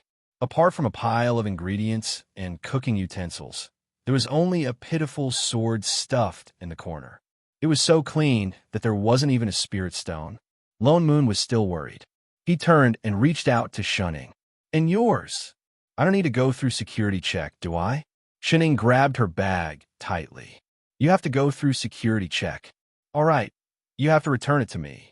She quickly took out a few fruits and held them in her hands before handing them over. Lone Moon opened it to take a look, and his mouth twitched. He had thought it was just an ordinary storage bag, but when he opened it, there was a huge storage space inside, almost as big as a small mystic realm. Not only that, there was really a place inside that could be planted in a forest of spirit fruit trees. No wonder Shining didn't go to pick the fruits, even though she didn't stop eating. So it was planted here. Needless to say, this small mystic realm that looked like a storage bag was definitely secretly given to her by Chef to cultivate. Not to mention the mountains of snacks and pastries. Was she going through winter? How much food did she stock up? More importantly, some of them even he had never seen before. This little bastard who ate all the food alone. She actually had the cheek to snatch food from him. That was too much. "I'm not confiscating half." He waved his hand and took away half of the food inside, along with the ripe fruits on the tree. "That's it. I'm leaving." Lone Moon stuffed the half-empty bag back and turned to walk across the street. Motherf asterisk her. "Master, don't be anxious." Seeing that he had walked far away, I Ching silently took out a storage bag that looked exactly the same as the one he had just seen and sent a voice transmission. "Your bag is here." The one that Father Nyo searched just now was just a spare. "Good Chef." Shunning immediately took it. And, thank goodness there was a bigger one. "Master." I Ching looked at Lone Moon, who had already walked far away, and said hesitantly, "Father Nyo, did you see something? We still have to continue." That gave him a fright. Shunning looked up at him and patted his shoulder. "Up until now, everything is fine. But if in the future, don't worry, he is Father Nyo. What should I do now that I'm even more worried?" He would definitely flip out. He definitely would. What are you two waiting for? Lone Moon turned back and called out to the two of them. We'll stay here tonight. I've already booked a room. Hurry over. Yes, Father Nyo. No problem, Father Nyo. He decided that he had to stock up more food for his master now. Who knows, he might really run out of food in the future. The night was dark like water, and the full moon hung high in the sky. Perhaps because there was a monster outside the town, causing trouble. The town was already silent at night. Under the moonlight, wisps of demonic chi began to appear in the forest outside the town. Lone Moon pulled I Ching and Shun Ing out of the town, searching for the wisp of demonic chi that he felt during the day, and headed straight for the forest. Immortal cultivators had not started appearing in this plane yet, so the best way to spread the word was to subdue this demon and let the people in the town know what a cultivator was. He had already noticed during the day that the one causing trouble in this town was only a small demon. Its demonic chi was very weak, and it was hiding in this forest. Lone Moon originally thought that it would take them a while to find it. Unexpectedly, less than 2 minutes after the three of them entered the forest, a figure came out of the forest and fell in front of them. When it fell, it hit a rock and even moved to the side before letting out a cry of pain. Lone Moon, shunning, perhaps seeing that the three of them were indifferent and had no intention of going forward to help it up, the fallen figure did not get up and then let out an even louder cry. Hey, it hurts. The three of them still did not move. Finally, the other could not take it anymore and turned to look at them. With some surprise and a little anger, it reminded them, "Aren't you going to help me up?" The three of them exchanged a look and then replied in unison, "No." This was different from what they had thought. "What exactly do you want?" Lone Moon glanced at it. Did it think they were blind? Not to mention this pretentious performance. This was obviously a demon, right? Even if it did not know how to transform, it should at least cover that huge squirrel tail behind it. That was an insult to their intelligence, okay? The squirrel demon was stunned for a moment, completely unaware that it had been exposed. Seeing that they had no intention of helping it, it could only get up by itself. It patted the dust off its clothes and picked up the bamboo basket on the ground. As if afraid of exposing its identity, it even pulled the hat on its head and wrapped itself in a loose outer robe, except for its tail. Cough. "Thank you, kind people." It coughed and continued to speak with a childish and flustered voice. "Since you helped me up, and I happened to pick some rare good mushrooms, why not? We didn't help you up." Before it could finish, Lone Moon interrupted it directly. The squirrel demon, whose rhythm was interrupted, was stunned, and a trace of panic flashed across its face. It was stunned for a moment, ignoring his exposing, and continued to act. "No, you just help me. I will sell you the mushrooms. Look, I just picked them." With that said, it held the basket in its hands and extended it towards them. They saw that in its basket, there was really a basket of mushrooms, one red and one white. The red one was still faintly suffused with a trace of demonic aura, and the other was a spirit plant with spirit chi. Lone Moon glanced at the squirrel demon. "What kind of mushrooms do you want to sell?" The squirrel demon was delighted, and the words "scheme has succeeded" were clearly written on its face. It quickly took out the red one and said, this one." After thinking about it, it was a little worried, so it picked up another white one and added, "You have to buy this one too, but you have to eat the red one first. After eating it, you can eat the white one when you wake up in the morning. You can't only buy one kind." Lone Moon's eyes narrowed. "You mean if I eat this red one, I will only wake up after a night of coma?" "Yes, but you still have to eat the white one, otherwise it will be very uncomfortable." The squirrel demon nodded honestly. "I see." Lone Moon nodded. "Is this your first time coming out to cheat people?"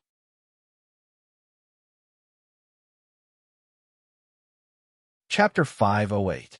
How did you know? The squirrel demon answered subconsciously, then reacted and looked at him with wide eyes, panicking. You. It stuttered for a long time, but did not get an answer.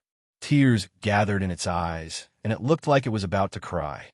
After a while, it asked carefully with a sobbing voice, "Do you want to buy mushrooms?" The three of them. Such bad acting skills. Which school did he graduate from? It did not give up and handed 2 mushrooms, one red and one white, to Lone Moon. Just buy a pair, okay? Or I can give it to you. Seeing that they did not take it, it panicked and immediately took the whole basket. I'll give you all the white ones. I took a long time to pick them. Just buy one red one. Okay? No. He directly revealed his identity.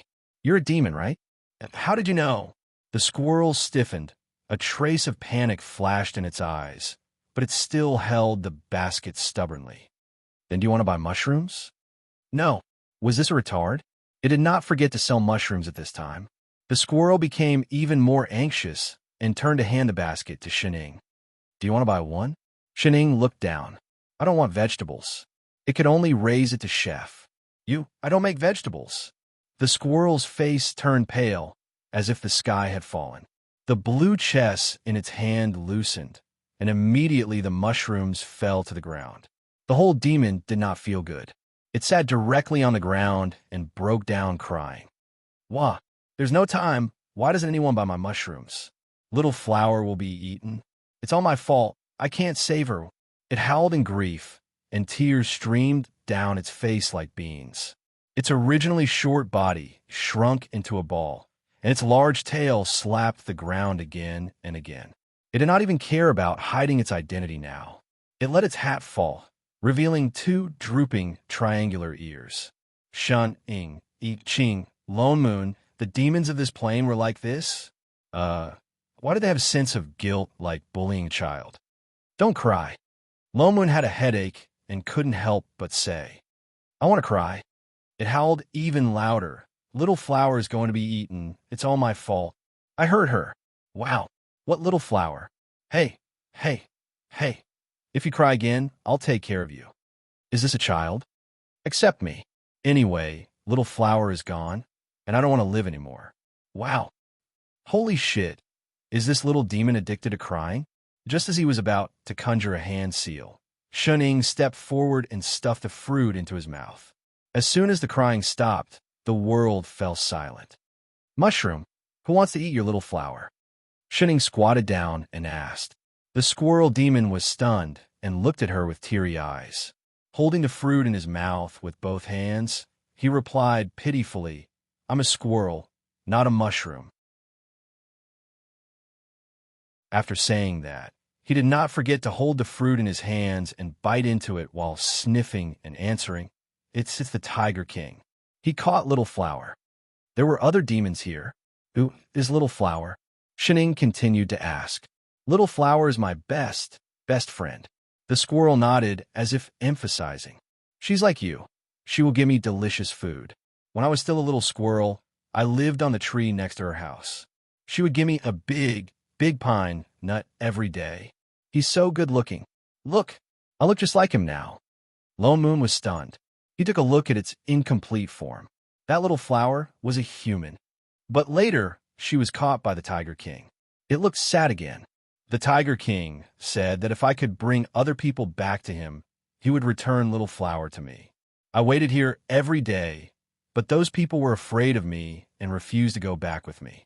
So, I wanted to use mushrooms. Yesterday, the Tiger King said that if I didn't bring people back, he would eat Little Flower.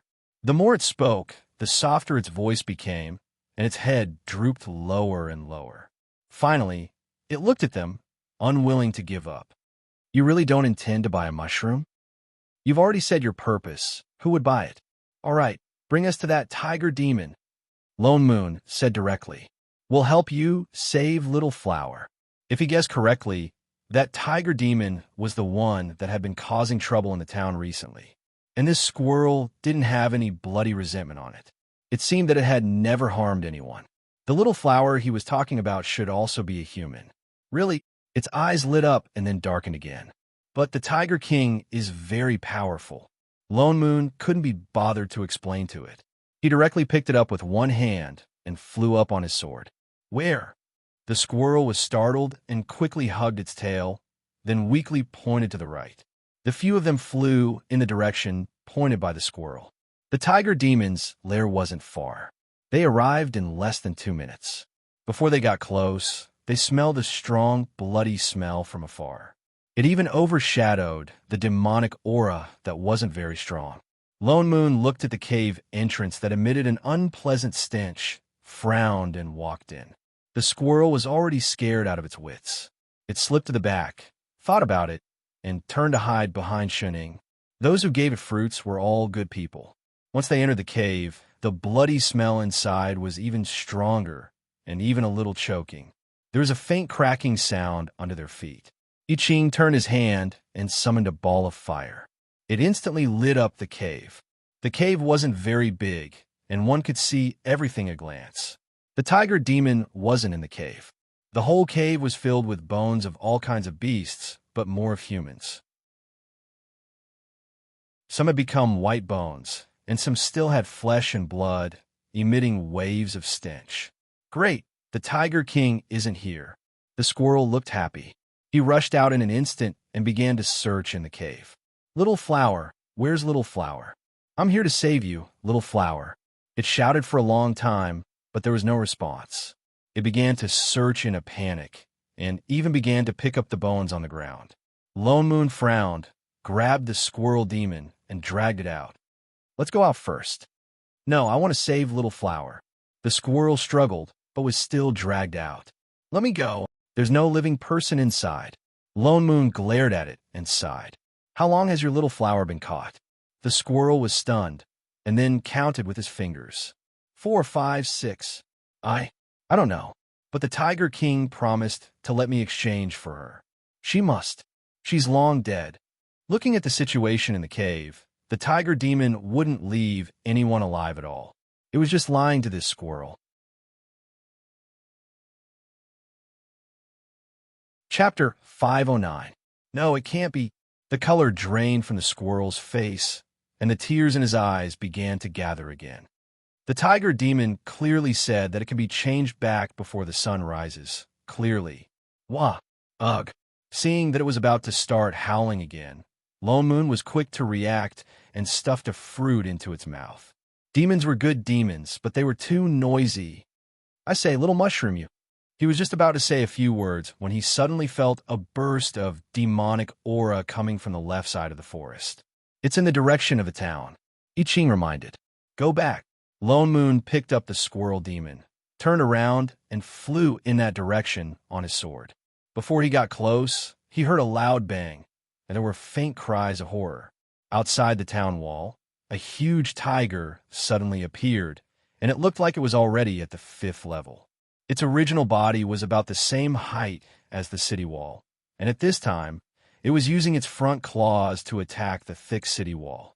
For a moment, large pieces of bricks fell to the ground, and it looked like the city wall was about to collapse. Tiger! Tiger! Tiger King! The squirrel recognized it at one glance, and his body trembled. Lone Moon's eyes darkened, saving them the trouble of looking for it. Chef, it's time to advertise. I Ching nodded and was about to summon his sword. Forget it, I'll go. Lone Moon suddenly changed his mind and casually threw the squirrel to him. If you go, you'll definitely be finished with one sword again. Advertisements and whatnot. Of course, the more gorgeous, high-end, and shocking the better. At this time, the tiger demon below had already collapsed the city wall, and the people in the town were fleeing in panic. The tiger demon roared, leaped up, and opened its bloody mouth. Just as it was about to bite towards the crowd, suddenly a golden light flashed. A translucent barrier suddenly appeared in front of everyone, and the light of the array formation shone brightly. Countless golden array formations appeared in the sky, and in an instant, the entire town was reflected in a golden light. That barrier grew bigger and bigger. It directly enveloped the entire town inside. Tiger Demon, don't you dare do evil. A deep male voice seemed to come from the sky and instantly spread to everyone's ears. Seeing that the tiger demon was unable to cross the barrier no matter how hard it tried, the panicking crowd instantly quietened down. They all looked up into the sky in shock, only to see a man in fluttering white clothes standing in the air. His body was surrounded by white light, making it hard for people to see him clearly, but they could not help but feel a sense of unreachable distance. I Ching and Shunning quietly snuck into the crowd, watching Father Nyo's grand show-off. Lone Moon changed his hand and conjured another seal. Suddenly, another array appeared and fell directly on the tiger demon below. A huge pressure immediately pressed down on the demon below.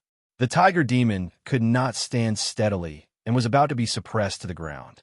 Seeming to understand that it was no match for the tiger demon, it turned around and wanted to escape. However, the person in the sky raised his hand, and instantly a row of swords fell from the sky, directly cutting off its escape route. One of the swords even pierced its front paw, causing the tiger demon to immediately let out a cry. But that ethereal voice sounded again. Tiger demon, your body is full of blood and resentment. You have violated the taboo of cannibalism and brought disaster to the people. Your sin is unforgivable. Today, I will help the people of this town and get rid of you, the scourge. With that said, he conjured a seal with one hand, and instantly, a huge sword appeared in the air, shining with golden light and blinding. The tiger demon wanted to escape in fear, but it was suppressed by the sword chi and could not move. It could only watch as the huge sword fell directly, and the whole demon tiger instantly stopped breathing. The townspeople were all stunned. After a long while, they reacted with a face full of excitement. That monster is dead. That monster is really dead. That's great. We don't have to escape anymore. He saved us and killed that monster. That person can actually fly and can even kill such a huge monster. Yes, and those just now? What exactly is he? Could it be that he is? The crowd pondered for a long time, but did not come up with anything. Shening, who was watching from the side, added casually, he's an immortal. The crowd was stunned and suddenly came to a realization. They cheered even more excitedly. Yes, yes, yes. It's an immortal. It's definitely an immortal. An immortal has come to save us. Only immortals can use this kind of immortal spell. He is definitely an immortal. An immortal has descended to the world to help us subdue the monster. The crowd became more and more excited as they spoke, and some people were already bowing to Lone Moon. Only then did Shun Ing continue to eat her fruit. Yes, the importance of a supporting role. Seeing that the effect of the advertisement was almost over, Lone Moon then removed the array around them, leaving only a few spells to illuminate and create the atmosphere. Only then did he continue to maintain his unfathomable business expression, turn back to look at the townspeople on the ground, and still use that ethereal voice to speak. You don't have to bow to me. I just happened to pass by this place. Perhaps I have fate with this place, so let me give you one more piece of advice. He sighed and continued. Now that demons are running amok in the human world, those who are fated can go to the Eastern Immortal Mountain to seek the path of immortals, learn the art of subduing demons, and solve this disaster. With that said, without another word, he turned and flew toward the east on his sword. In a short while, he disappeared without a trace. Even the dreamy light in the sky slowly dissipated, leaving only a huge tiger carcass at the city gate.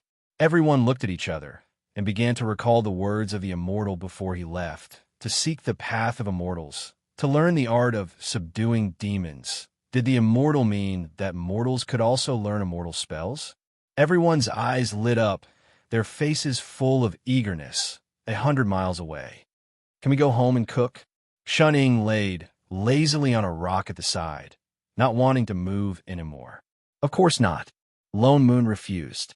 Huh? Shun Ing was stunned. Didn't they finish the advertisement? How can we just advertise once? There's no Weibo here. The transmission of information is slow. We have to go to a few more places and let everyone know that we can cultivate. He turned to look at the two people who had only done the supporting role from the beginning to the end. I'll go alone. You guys can't help anyway.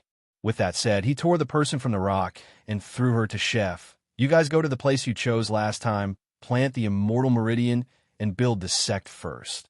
Planting the Immortal Meridian is no problem. I Ching frowned and answered, but the house. Who's going to build it? Lone Moon was stunned. Only then did he think of this question. I Ching frowned and said casually, We already had the places we used to live. The only invincible sect that was built by Rabbit.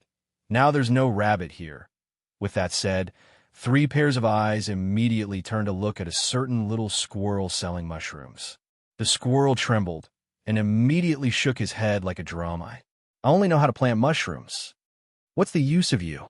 This was the most useless little animal they had ever picked up.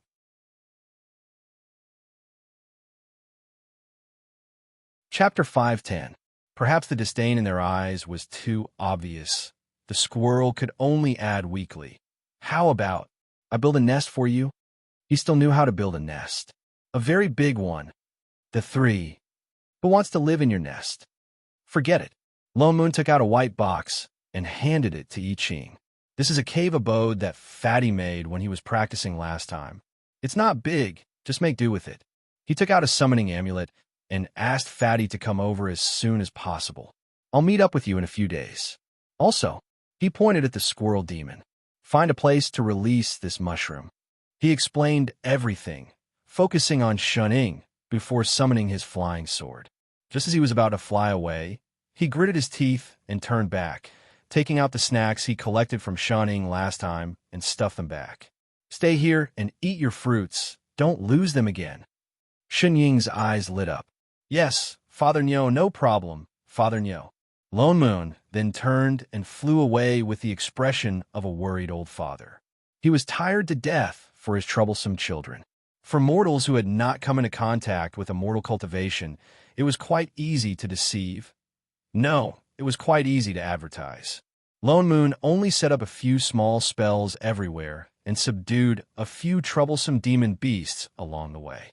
Slowly, the rumor that there was an immortal mountain in the east and fated people could ascend it to seek immortality spread throughout the entire human continent, and many people had already begun to set out to find the immortal mountain. Lone Moon also distributed a few maps at the right time, and spread rumors that the younger one was, the easier it was to cultivate, and so on. There would definitely be a lot of people going there. The advertising here was very successful. But when he thought of those 2 troublesome prodigals, his heart was in a mess, and he felt that it would be abnormal if they did not cause some trouble. So when he finished his work and hurried back, he saw that Spirit Peak floating high in the air, surrounded by immortal chi, and especially that magnificent building on top of the Spirit Peak. He could not react for a moment. This was Chef and Shen Ying's doing. He subconsciously released his divine sense and scanned the place. He found that it was not transformed from an artifact. It was a real palace, and there was a large group of them. He could still vaguely sense the aura of the immortal meridian flowing on the ground. But the peak was filled with spiritual energy, and even the conversion of the spiritual energy had been completed. The family's prodigal son had suddenly become so obedient and capable. The old father was a little confused. He turned around and walked toward the back of the hall. "Father Nyo, you're back." Shenning waved a hand in greeting, then quickly swept the food into her own bowl. The corner of Lone Moon's mouth twitched. He sat down at the table and looked around. "Chef, what's with these palaces? Who did you capture to build it?"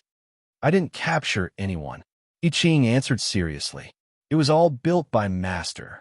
Shunning, Lone Moon narrowed his eyes suspiciously. "I believe you if you said she would demolish a house." "Building a house, hee. Wait." He immediately stood up and carefully looked around.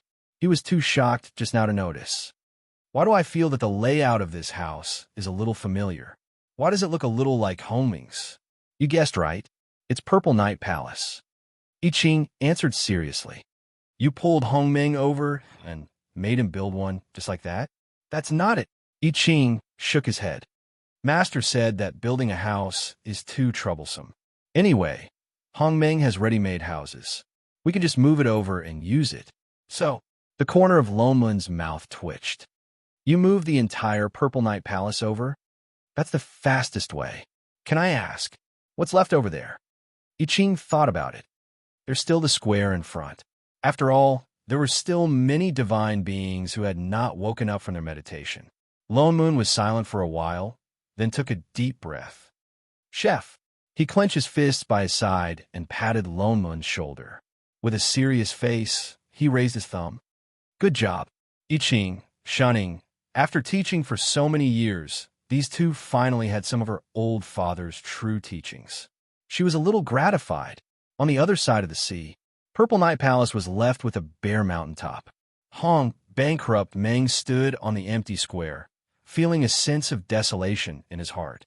Brother Hong, do you want a carrot to calm you down?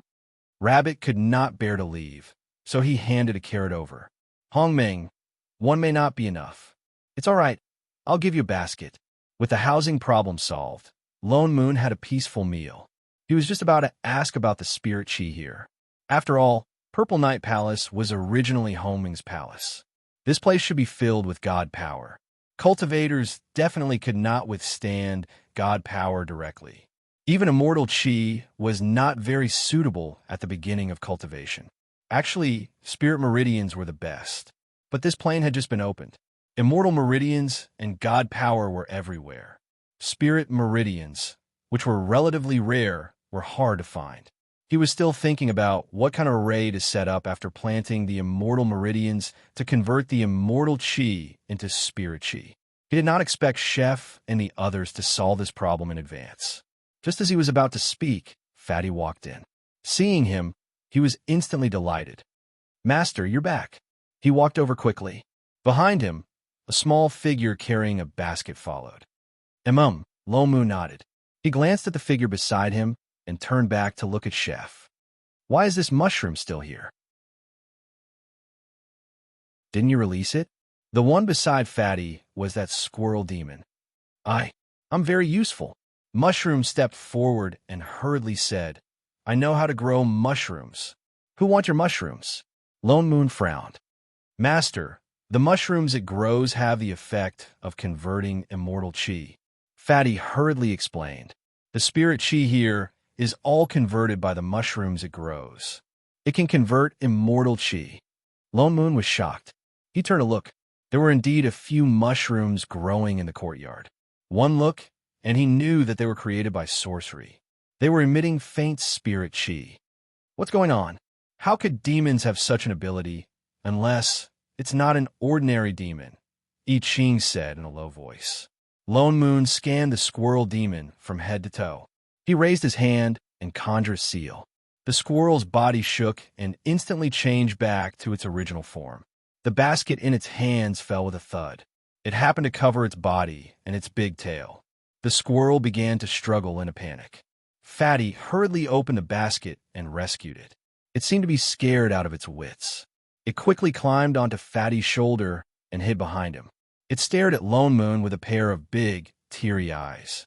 It was the size of a palm. It was indeed a squirrel. But why could it create a mushroom that could convert spirit chi? Fatty, bring it over. He wasn't shunning. Was it so scary? Don't be afraid. Fatty comforted the squirrel demon. He then carried the squirrel down from his shoulder and brought it over.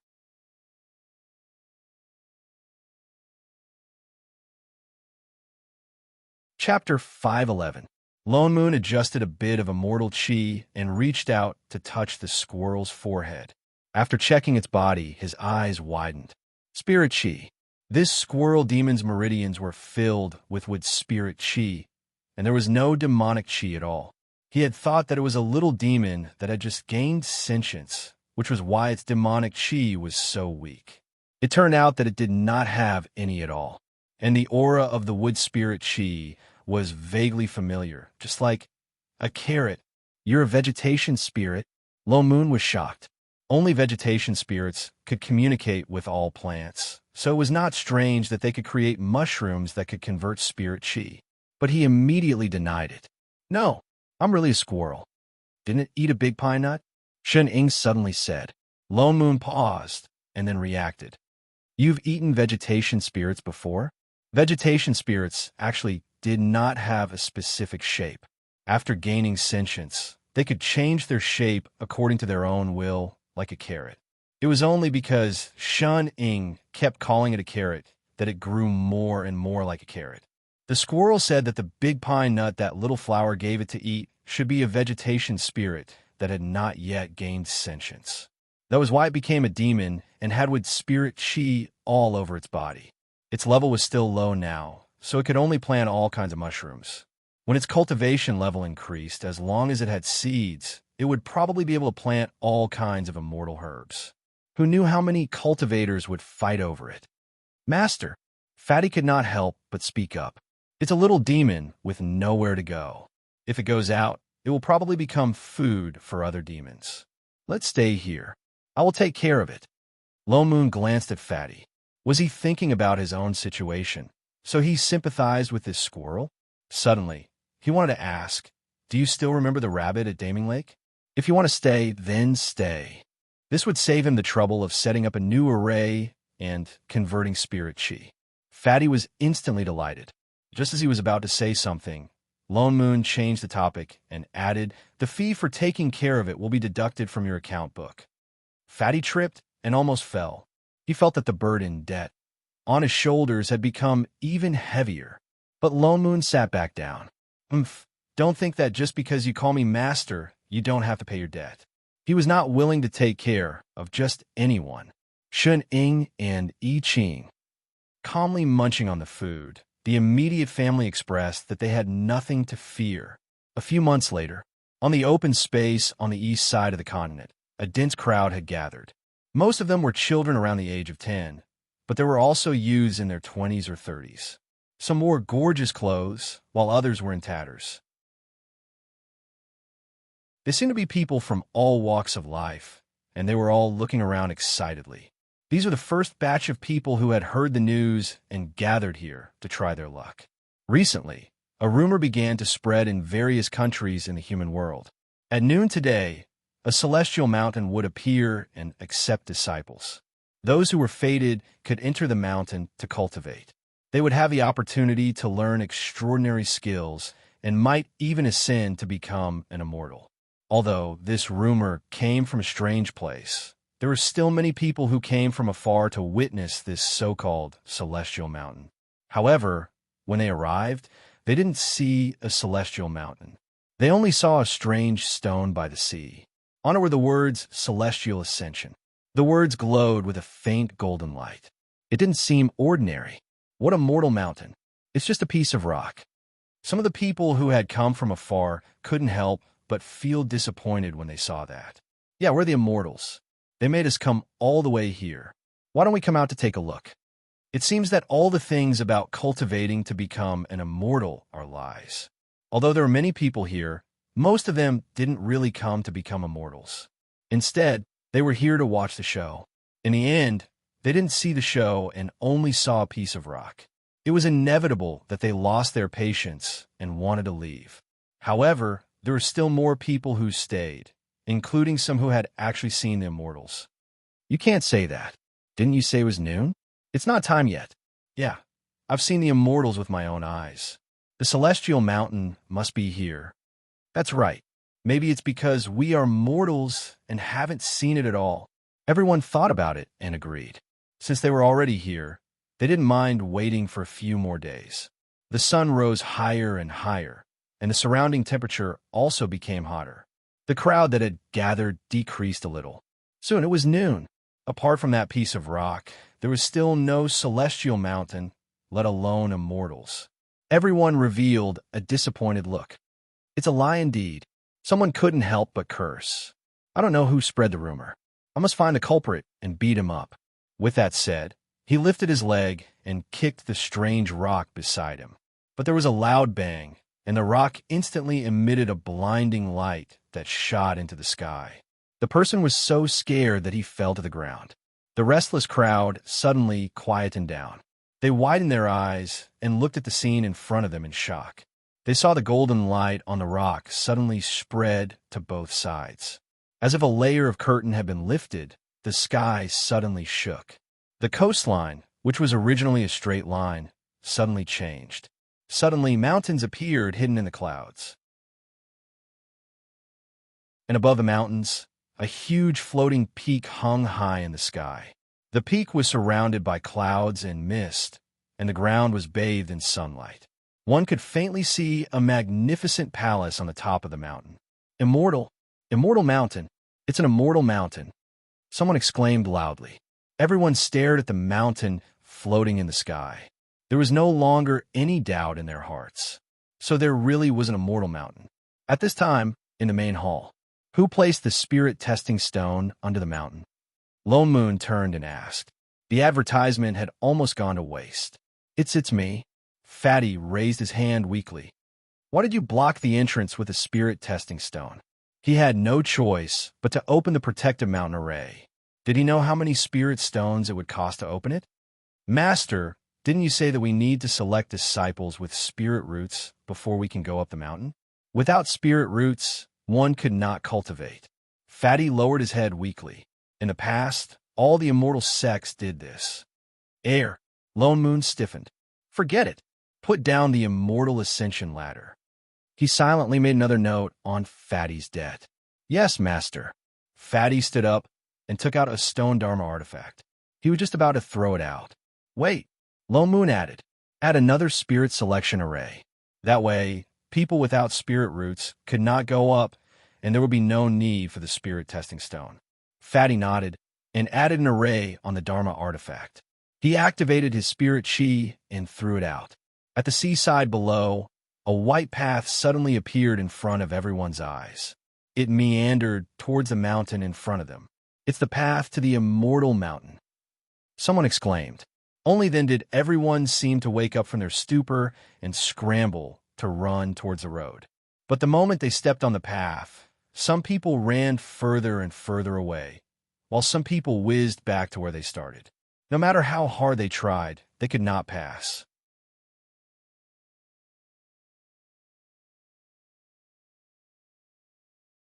Chapter 512. Everyone tried many times to no avail. Only then did they remember that the rumors said that only fated people could enter the immortal mountain. They had no choice but to retreat in disappointment. But there were very few people like that. Most of these people had spirit roots. The so-called immortal ascension ladder was actually used by the small world that Fatty was in to test and select new disciples.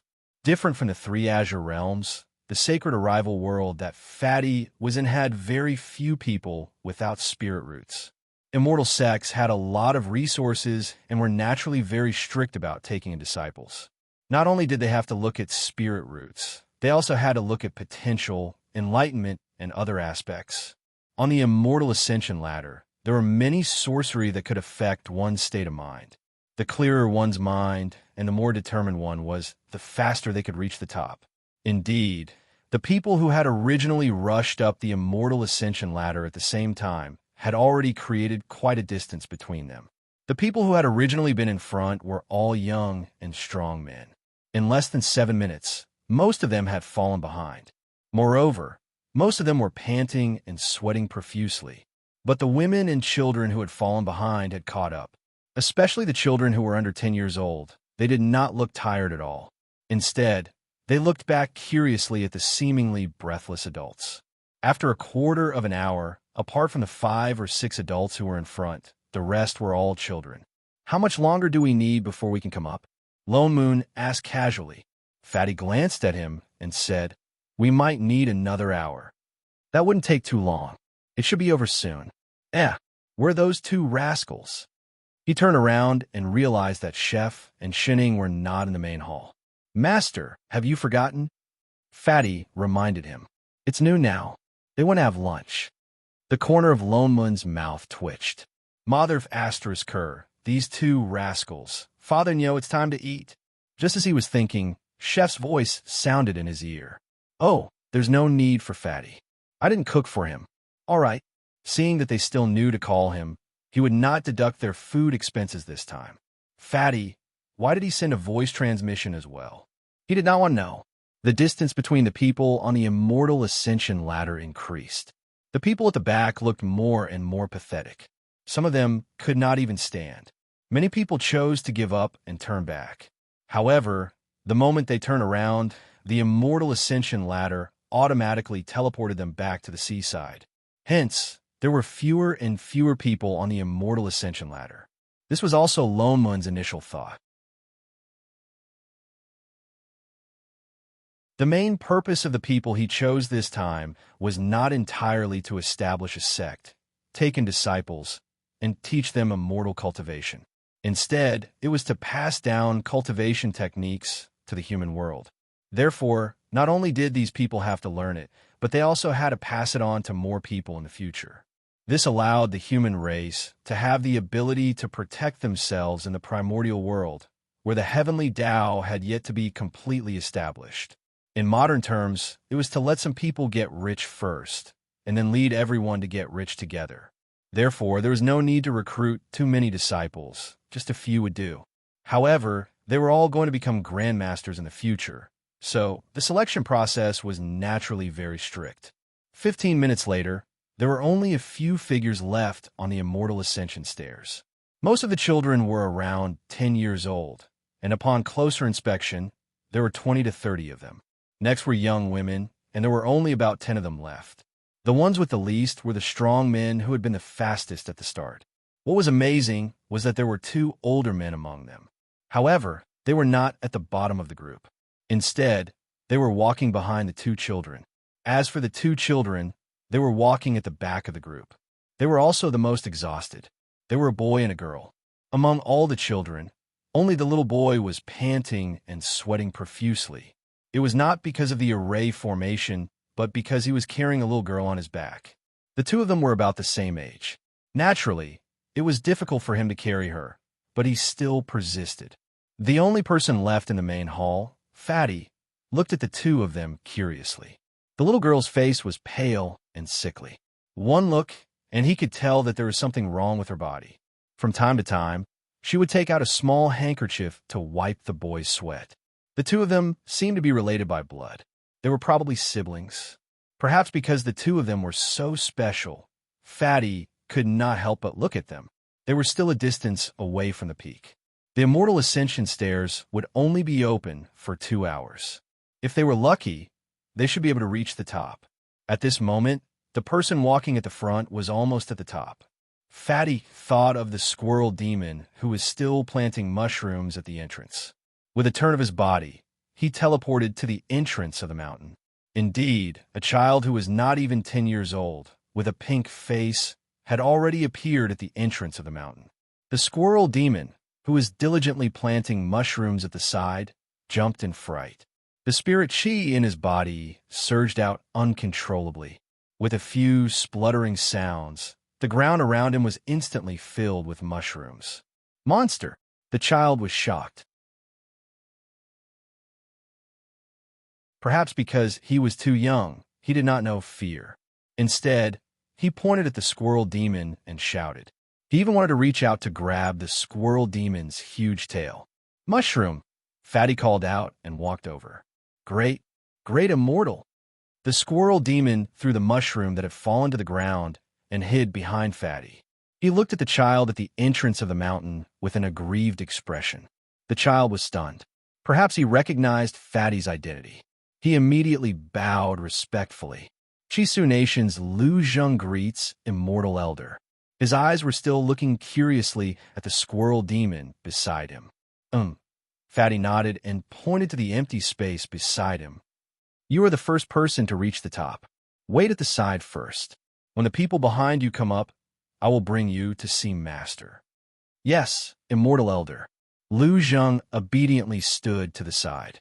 He was dressed well. His family must be wealthy. That was why he was so polite at such a young age. But he was still a child. He could not help but look around curiously. Fatty did not wait long at the mountain gate. The people behind him had already arrived. The first few were all children. When the 5th person arrived, a woman appeared. Then, a young man and an elder came up. It was almost time. The stairway was starting to disappear from the bottom. Those who were still on it were immediately transported back.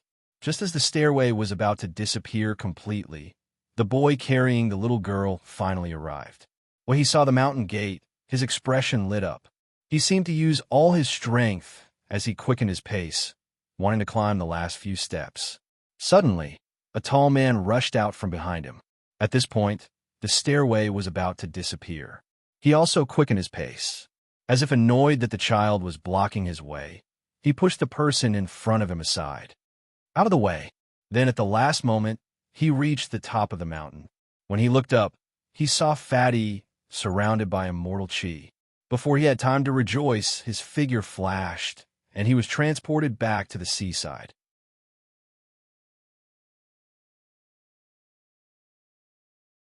Chapter 5:13. Fatty furrowed his brows. He could have come up with the two kids, but he had taken the unnecessary step of pushing someone else. If mortals fell from here, they would be smashed to pieces. But the immortal ascension ladder could not harm anyone, or they would be teleported out. People with such evil intentions could not be accepted into the sect. He immediately cast a spell to summon the children who had fallen off the immortal staircase back to the immortal staircase. He retreated a certain distance and sent a sliver of immortal chi to the immortal ascension ladder, delaying the disappearance of the ladder. After all, it was pardonable. He would give them another chance and see what choice they would make. Unexpectedly, the child only hesitated for a moment before continuing to walk towards the mountain gate. His eyes were resolute, and he did not let go of the little girl on his back. He really managed to reach the top of the ladder before it disappeared again. Fatty kept the immortal ascension ladder and closed the protective array outside. The people on the beach watched as the entire immortal mountain started to disappear. Fatty turned to look at the only 9 people who had climbed up. Since you can reach the immortal door, you are fated to be immortals. Follow me now. I will bring you to meet the immortal elders who will be teaching you immortal arts in the future. Teaching us immortal arts? Then they will be our masters in the future? Someone said excitedly. Fatty paused and thought about the 3 people in the back hall. Lone Moon had not acknowledged him as his disciple all these years. I Ching had never accepted disciples, and Lady Shun. Forget it, he replied. You should call yourselves exalted masters. They will teach you cultivation, but they will not accept you as disciples. Everyone was a little disappointed, but they still followed him to the back hall, their eyes filled with anticipation. Considering the image of the sect, Fatty calculated the time and even specially brought everyone around in a big circle before arriving at the rear hall.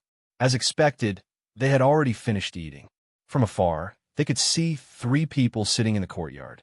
There were 2 men and 1 woman.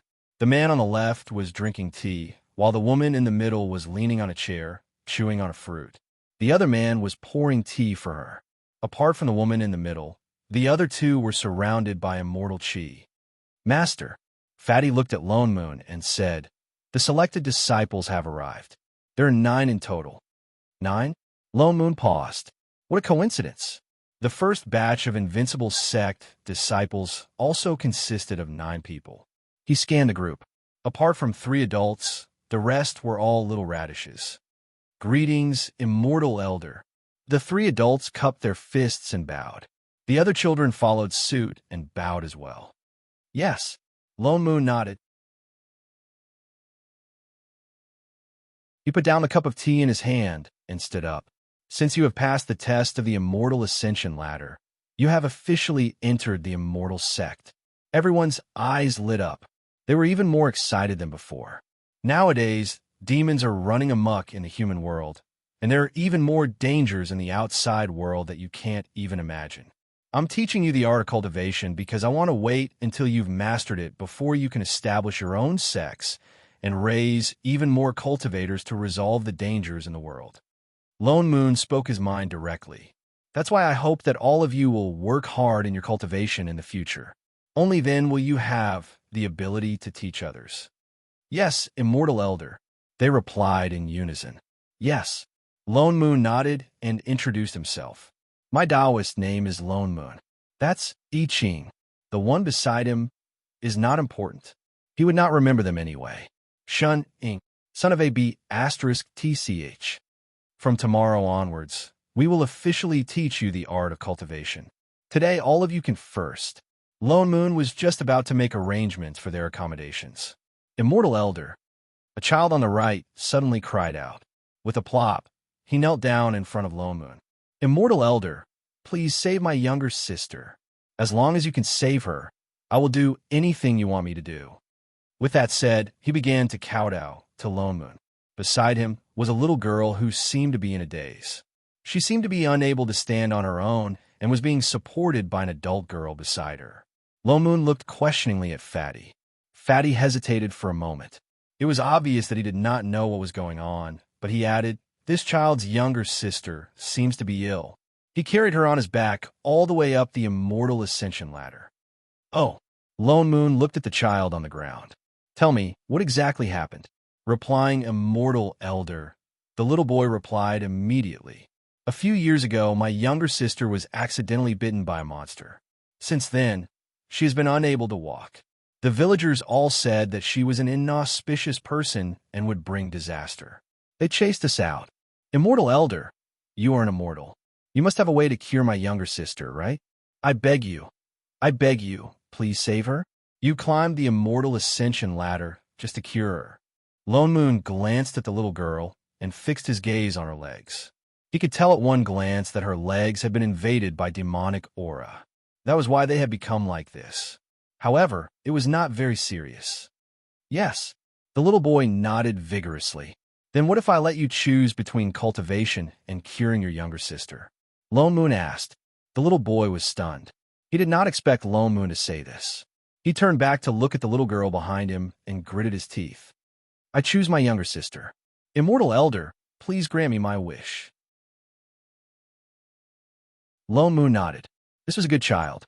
He stood up and walked to the little girl's side.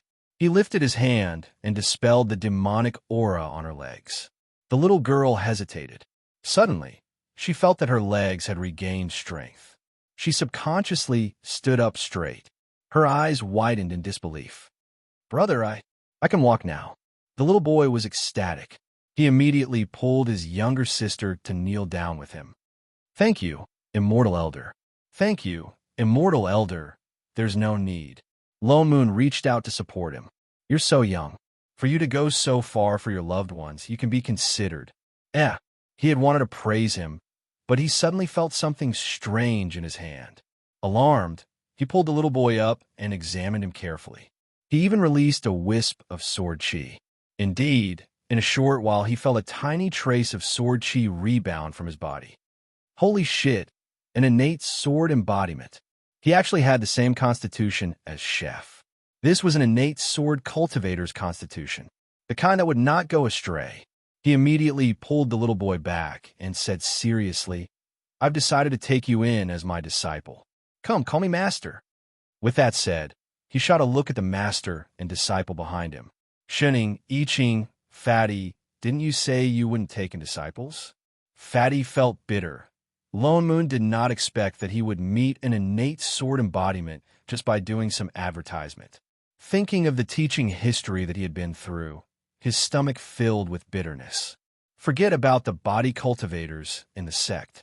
The only one who taught diligently, Fatty, was an innate sword cultivator. This innate sword embodiment was practically here to save his worldview. Lone Moon finally saw some light at the end of the road for sword cultivators.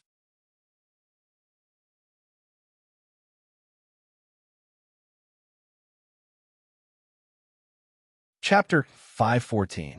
Lone Moon immediately accepted a disciple and insisted that he would completely isolate Shun Ying's negative influence. He taught her step by step. Even Chef was isolated. He didn't believe he couldn't teach a pure sword cultivator. Lone Moon even specially gave him a Taoist name, Jian Xing.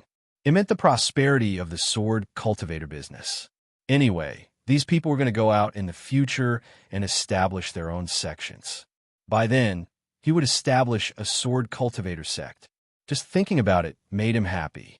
So he taught even more energetically, from basic swordsmanship to guiding qi into the body. He was unprecedentedly serious. And Jian Xing was indeed smart. Among everyone, he was the first to succeed in guiding qi into the body. As for the others, the introductory teaching was basically handed over to Fatty. Lone Moon only occasionally gave them a few pointers. In addition, apart from being handicapped in swordsmanship, Fatty was an all-rounder in all other aspects. There was basically no problem teaching him. Among them, none of them had natural sword embodiment. Most of them were average, including Jianxing's sister, Jilin, who had 4 spirit roots. But fortunately, their comprehension was acceptable. Although they couldn't cultivate to become mighty figures, they could still establish their own sects and be teachers of Tao. In addition, this plane had just been born. It was a good time for cultivation.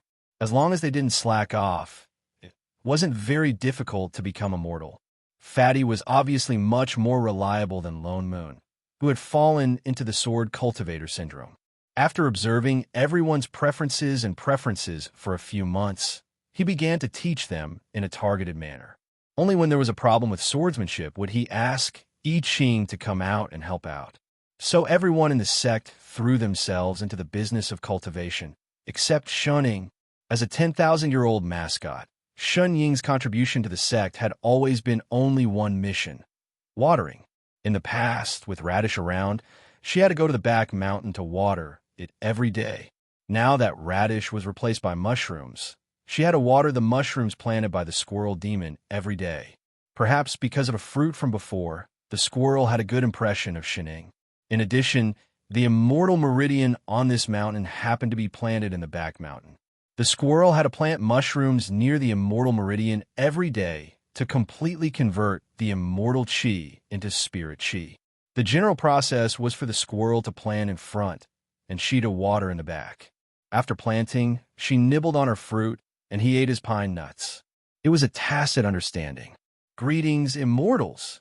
While the two of them were eating, a young girl's voice came from behind them. They turned around and saw a girl in white bowing to them. She was a little short and looked to be around 10 years old. Her face was very delicate, and it could be seen that she would grow up to be graceful. Mushroom was familiar with Fatty and recognized that this girl was the disciple that Lone Moon had taken in, Jian Xing's younger sister. Her name seemed to be Jilin. He immediately jumped down from the rock and shook his hand in a panic. "I'm not some exalted immortal. You could just call me Mushroom." It had just gained sentience not long ago and had never had a name. Shining called it Mushroom, so it decided to call it Mushroom. "Sister Mushroom." Jilin readily accepted her advice and called out sweetly. She turned to look at the person on the rock and asked, "How should I address this sister?" Shining paused for a moment before replying, "Shunning." "Sister Shun." Jilin called out as well. She looked at her a few times curiously before saying, "Exalted Guru Hui asked me to come to the back of the mountain to pick some spirit herbs for refining elixirs. I wonder if the two of you can go ahead? Go ahead." Mushroom waved her hand generously. "Since Hui Zhe ordered you to, just go ahead and pick." "Thank you, sisters." Her smile became even sweeter. She nodded at the two of them and turned to walk towards the spirit herbs on the ground. She began to pick the spirit herbs she needed seriously. Mushroom could not help but look at her curiously. She was a demon, and most humans were afraid of demons. So even though Fatty had explained that she was just a good demon who had just started cultivating, these disciples would still subconsciously stay away from her. So she could only follow Shuning to plant mushrooms. Jilin was the first among the 9 to take the initiative to talk to her. She could not help but feel a little happy and looked at her a few more times. But she realized that the more she picked, the closer she was to the edge of the immortal meridian. Mushroom panicked and immediately reminded her, "Wait, you can't pick those mushrooms." Jilin paused and then retracted her hand. She turned back and smiled. "Sorry, Sister Mushroom. I thought they were spirit herbs too. It's all right." Mushroom did not mind. Shining, who was at the side, jumped down from the rock and dusted her, but "I'm done watering them. Mushroom, I'm going back to eat." "Oh, okay." Mushroom nodded and smiled at Jilin again before following her. "I'm going to look for Huize too. Goodbye, sisters." Jilin also waved at Mushroom politely, but her gaze landed on Shun Ying at the side again. They did not know before they started cultivating. They thought that she was a great immortal guru like the other 3. But after they guided the chi into her body, they realized that this Shun Ying did not have any immortal chi. However, the High Masters had a very special attitude towards her, especially Guru I Ching, who would occasionally come and give them pointers. He was almost inseparable from her. So they became even more curious. But she did not seem to like to talk much. Jilin took a closer look. Something flashed in her eyes. as she turned back and continued to pick the spirit herbs. Perhaps because he was addicted to teaching disciples, Lone Moon did not come to the rear hall to fight for food with Shunning recently. Without the control of the elders, Shun-Ing completely let herself go. She finally lived a few years of eating and sleeping, eating and drinking without anyone caring about her. And the 9 disciples who accompanied her as immortal cultivators also improved very quickly in their cultivation. In just a few years, they were almost at foundation establishment. Jianxing even reached the late stage of foundation establishment. He was just one step away from core formation. Lone Moon estimated the time. It was time for them to go out and gain some practical experience. But me? Shun-Ing paused. Yes, you and Fatty bring them there together, Lone Moon said seriously. Why? Why her? There are 2 more races fighting on the divine race's side, and it's near Purple Night Palace. Lone Moon frowned. There are a bunch of people who have not woken up yet. Hong Ming called us back urgently to catch them and bring them back for lessons. Chef was in charge of catching. He was in charge of teaching. Oh, the place I chose for training happens to be near the segregated area by the sea. Although with Fatty's cultivation, there is no danger.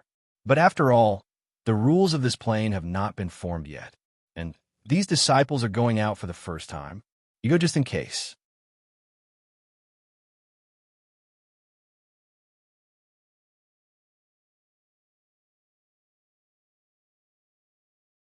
Chapter 5:15. Lone Moon continued. Don't worry, we'll be back in no time. Anyway, you just have to follow along. Unless it's absolutely necessary, there's Fatty to take care of everything else. Sigh, so troublesome. Troublesome my ass. You're a manager after all. Can't you have some self-awareness of your position? Lone Moon stuffed a bag into her hands. Here, this is the food chef prepared for you for these few days. Let's go quickly. With that said, without waiting for Chef, who was washing the vegetables, to return, he pushed Shun-Ing onto the departing pirate ship. Oh no, the spirit ship. Shun-Ing, Miss Shun.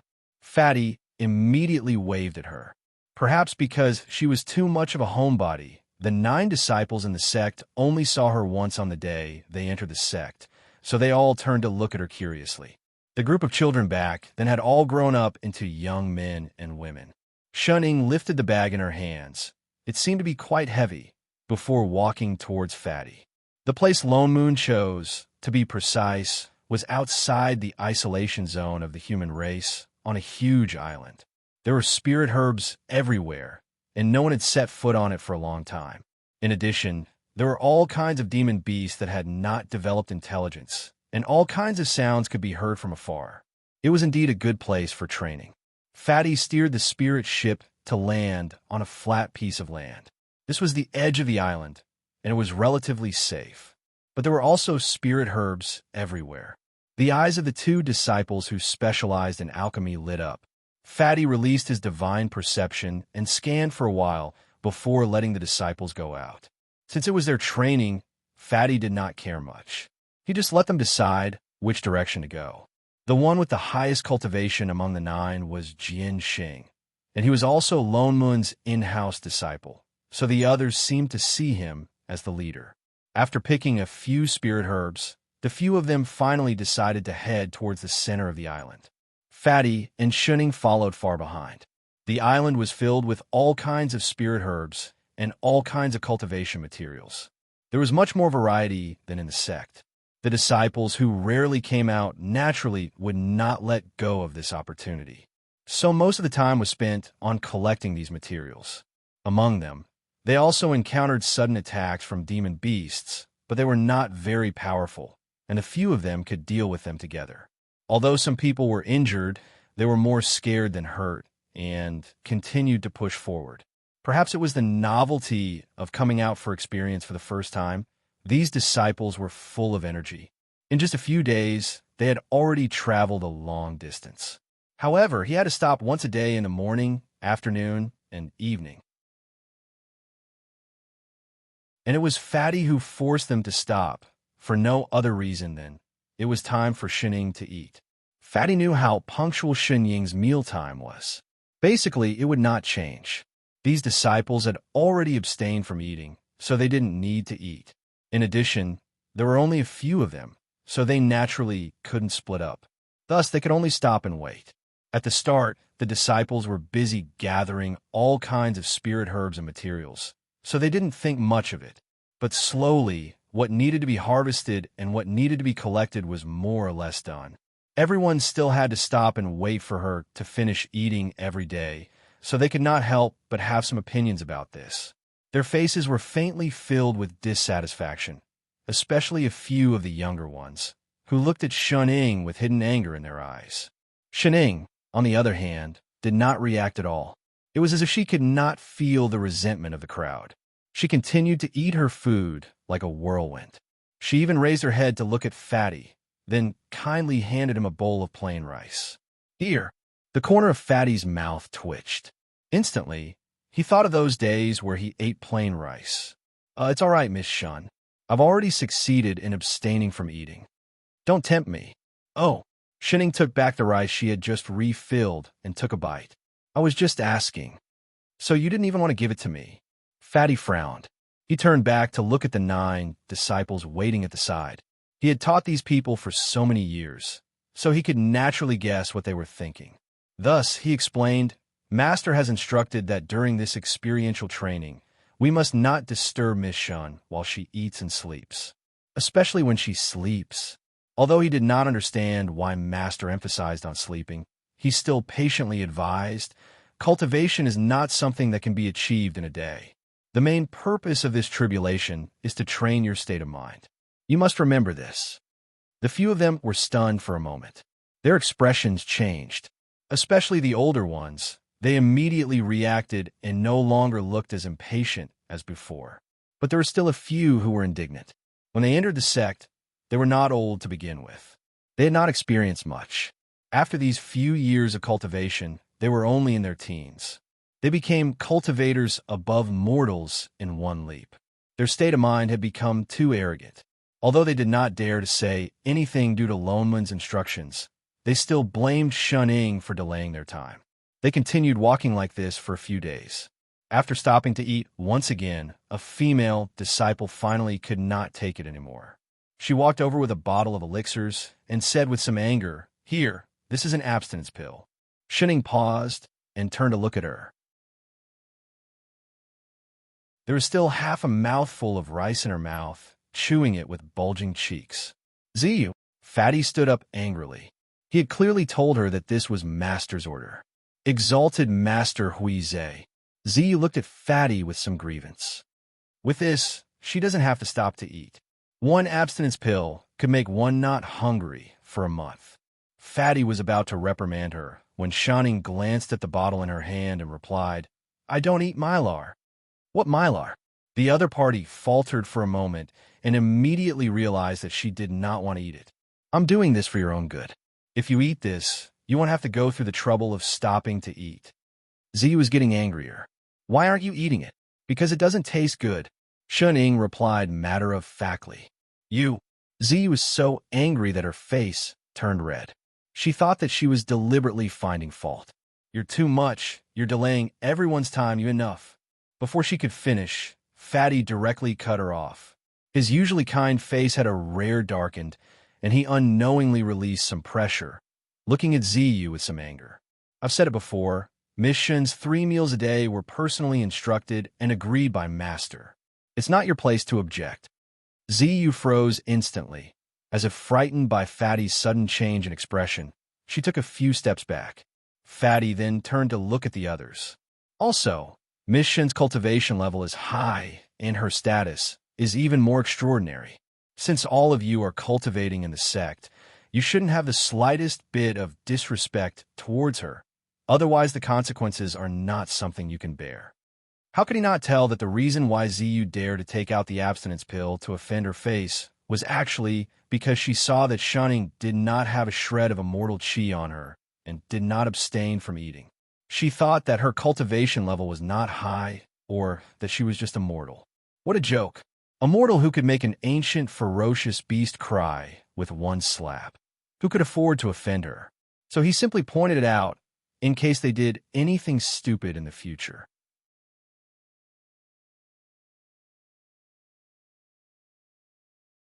Chapter 516.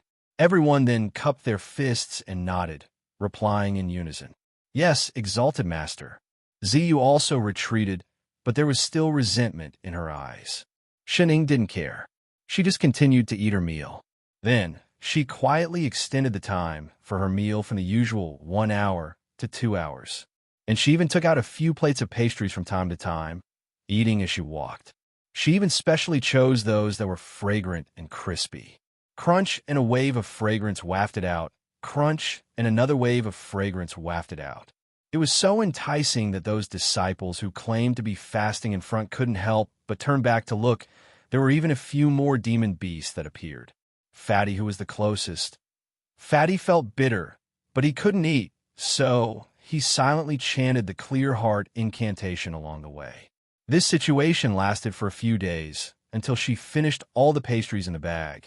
Then she changed back to fruits. At this time, the few of them had already completely entered the depths of the forest. They even encountered 5th-level demon beasts. This was already equivalent to Golden Core stage demon beasts. The 9 of them were all injured to varying degrees. They didn't know if Fatty was really angered by them, provoking Shunning to eat several times, but he didn't attack. In the end, it was Jian Xing who had the highest cultivation who held back the demon beasts, and a few of them escaped together. This was the first time they faced such a dangerous situation. There was no longer the arrogant expression on their faces like when they first came here. Instead, there was a hint of fear. All of them had ugly expressions. After escaping danger, they chose a hidden place to rest and began to treat the injured. The injuries they suffered this time were many times more than before. 7 of the 9 were injured. Even Jian Xing, who was in the late stages of sword establishment, had a cut on his hand, deep to the bone. Fatty hesitated for a moment, but still didn't help them. To cultivators, this bit of injury was actually nothing much. Only one of them hurt his meridians, but the situation wasn't critical. He would be fine after slowly recuperating when he returned, plus the tribulation wasn't over yet. So he only stood far away. Shunning, who was beside him, also munched on her fruit calmly. Sister Shun, are you eating the red spirit fruit? Suddenly, a light voice sounded. The green-robed girl among the 9 was looking at the fruit in her hand with sparkling eyes. Shunning tilted her head and replied, I guess so. Chef planted them anyway. She only cared about eating them. It is indeed the red spirit fruit. Fatty took a look and nodded in affirmation. The girl's expression became even more pleasantly surprised. Rumor has it that the red spirit fruit is a rare spirit fruit. It blooms for 100 years and bears fruit for 100 years. It can also cure hundreds of poisons, heal meridians, and strengthen divine sense. Shunning took another bite and replied, Oh. The girl froze for a moment, thinking that Shunning did not understand, so she bowed respectfully and said, Sister Shun, I wonder if you still remember me. I am Jilin. I met you a few years ago at the back of the mountain. I don't remember. Shen Ying answered directly. Jilin's expression stiffened, as if she had been slapped in the face, but she still maintained her kind smile and said, Sister Shun, senior brother Chung Dong is seriously injured, and his meridians are even injured. Our cultivation levels are low, so we can't heal him. Coincidentally, you have this red spirit fruit. Can you? She did not continue, and only stared at the fruit in her hand. Shunning did not reply, but took another big bite. Can I what? As if she did not hear the meaning of her words at all. Jilin's expression stiffened even more, and she could only grit her teeth and continue. Can you give this fruit in your hand to senior brother Chung Dong to heal? Oh! Shen Ying's eyes narrowed. You want my fruit? It's senior brother Chung Dong who needs it. His injuries are serious and cannot be delayed. Sister Shun, please give him a red spirit fruit on account that we are from the same sect. Jilin said worriedly. Even the people who were healing over there all looked over, especially the injured disciple. His eyes were filled with gratitude. Shining tilted her head and then took out 7 to 8 red fruits from the bag. Is this it? Jilin's eyes lit up, and she nodded vigorously. Yes, this is it. With that said, she reached out to take it. Thank, Before she could finish, Shun Ying retracted her hand, causing her to grab empty air. Suddenly, she revealed a radiant smile at her. Haha, I'm not giving it. With that said, she even picked one up and took a bite, then put it down right in front of her, then picked up another and took a bite, then put it down again, until she had bitten all of them once. Instantly, there was only the sound of her crunching and chewing left. Jilin, Fatty, everyone's faces darkened. You're too much. Ziyu walked over angrily. As if she could not hold it in anymore, she pointed at Shuning and said loudly, Never mind that you've been holding us back along the way. Now that Chung Dong is already so seriously injured, you're actually not even willing to give a fruit. And you're simply rotten to the core. Ziyu, Fatty, who was stunned by Shun Ying's coquettish actions, finally regained his senses. Don't be rude. I didn't say anything wrong. She seemed to be so angry that she started criticizing without a care. She's been holding us back all along, and even teasing little sister Jilin just now. No matter how high her cultivation is, she can't bully others like that. That's right.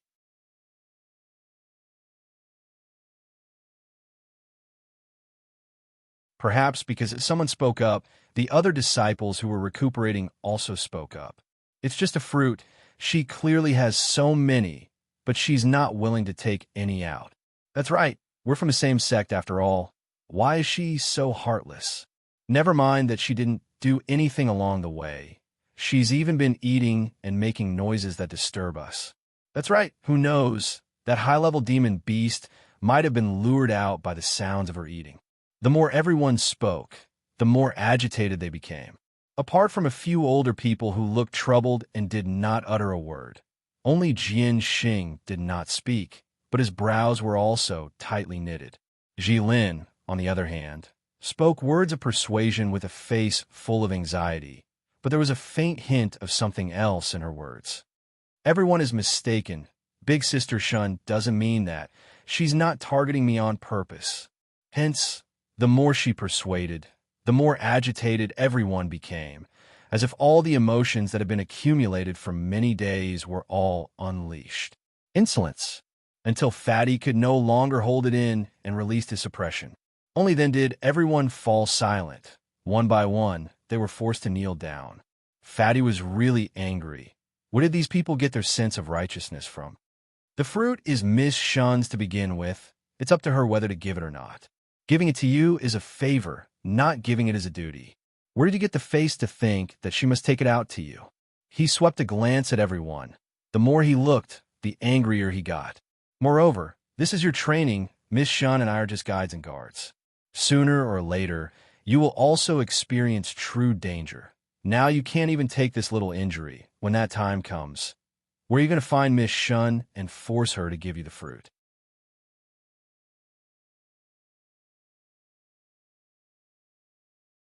Chapter 517. After being reprimanded by Fatty, everyone lowered their heads, but the dissatisfaction in their eyes did not fade. Fatty clearly did not have the brainwashing eloquence of Rabbit. Ziyu could not help but mutter softly, but there's no need for her to treat little sister Jilin like this. Ziyu. But she looked up directly, still looking dissatisfied. It's clearly enough for Master Huizhe to bring us alone. There's no need for her to come at all. Instead, dragging them down. You? Huizhe was just about to step forward. Fatty. Shunning suddenly spoke up, turning to look at him, her face completely devoid of anger for being offended by everyone. Instead, she tilted her head and said seriously, Your teaching standards are much worse than Father Nyo's. Even my popularity has dropped. The Rainbow Girls of Invincible Sect were much cuter. At least they were all giving her fruits, not snatching them away. Huh? Fatty faltered, not understanding what she meant. But Shun Ying stepped forward directly, squatting down to look at this Ziyu on the ground, supporting her head with one hand and asked, Say, girl, do you really think that without me around, your experience will be more successful? Being asked so seriously, Ziyu was instead stunned for a moment. A trace of guilt flashed across her eyes, but she still nodded stubbornly and said, That's right. You all think so too?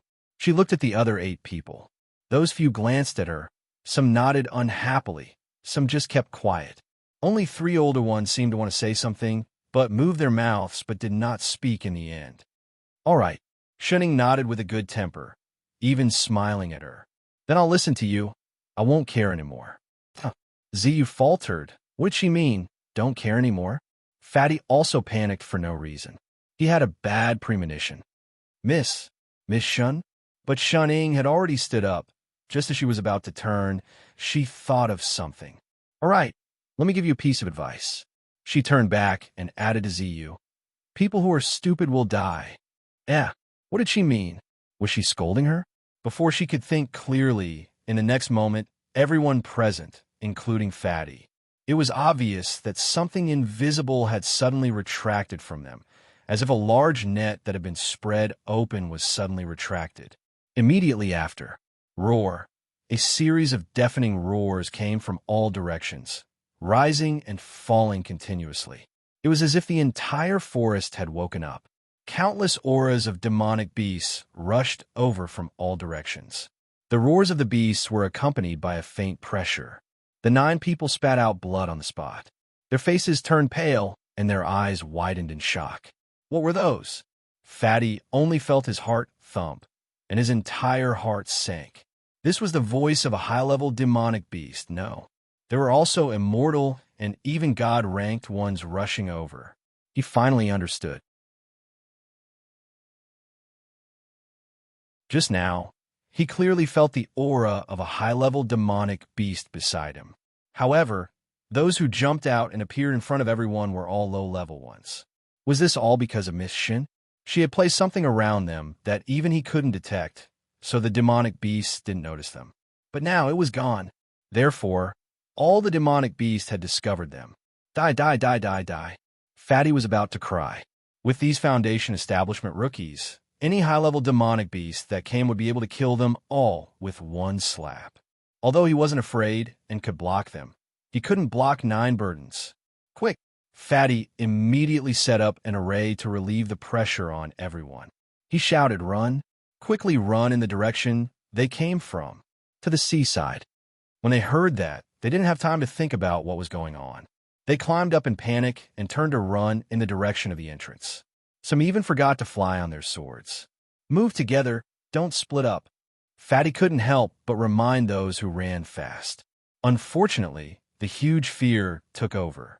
They only cared about running forward. Fatty had no choice but to carry them back and protect them all the way to the seaside. Behind them, there was a dense group of high-level demonic beasts. What was going on 3 days later in the main hall? The corner of Lone Moon's mouth twitched as he glanced at the heavily injured disciples lying on the ground. Some had their meridians broken, some had their lungs injured, some had their cultivation reduced to the chi refinement stage. All of them were in a sorry state, looking like they were still in shock. Even Jianxing's body was full of wounds. He seemed to be unable to stand steadily and knelt on one knee. What happened? It was just an ordinary tribulation. How did it become like this in the blink of an eye? Was this the prelude to being annihilated? Fatty was just about to speak when Jianxing said first, Master, it's our lack of skills.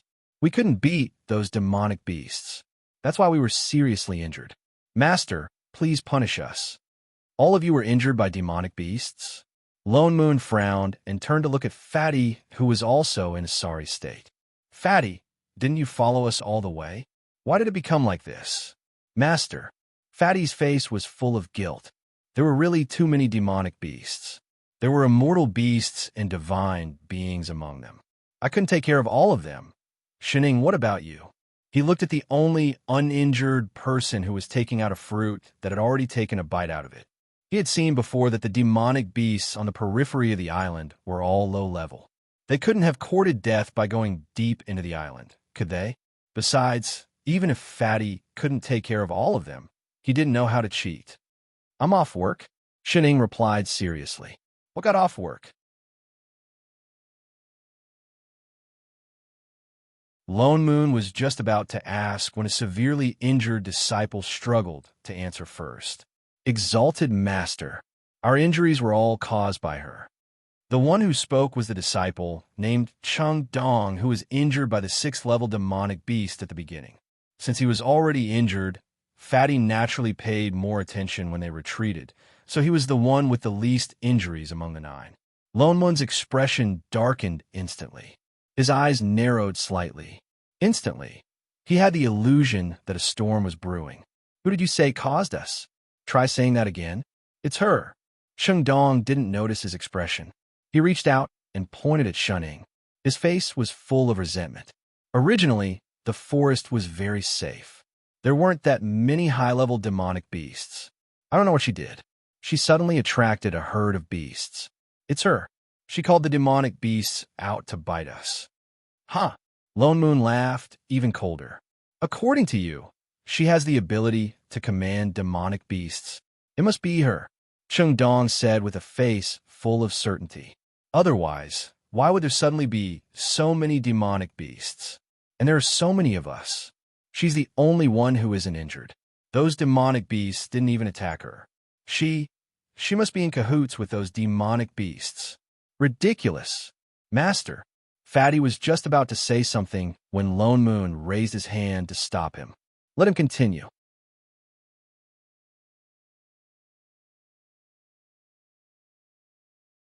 Chapter 518.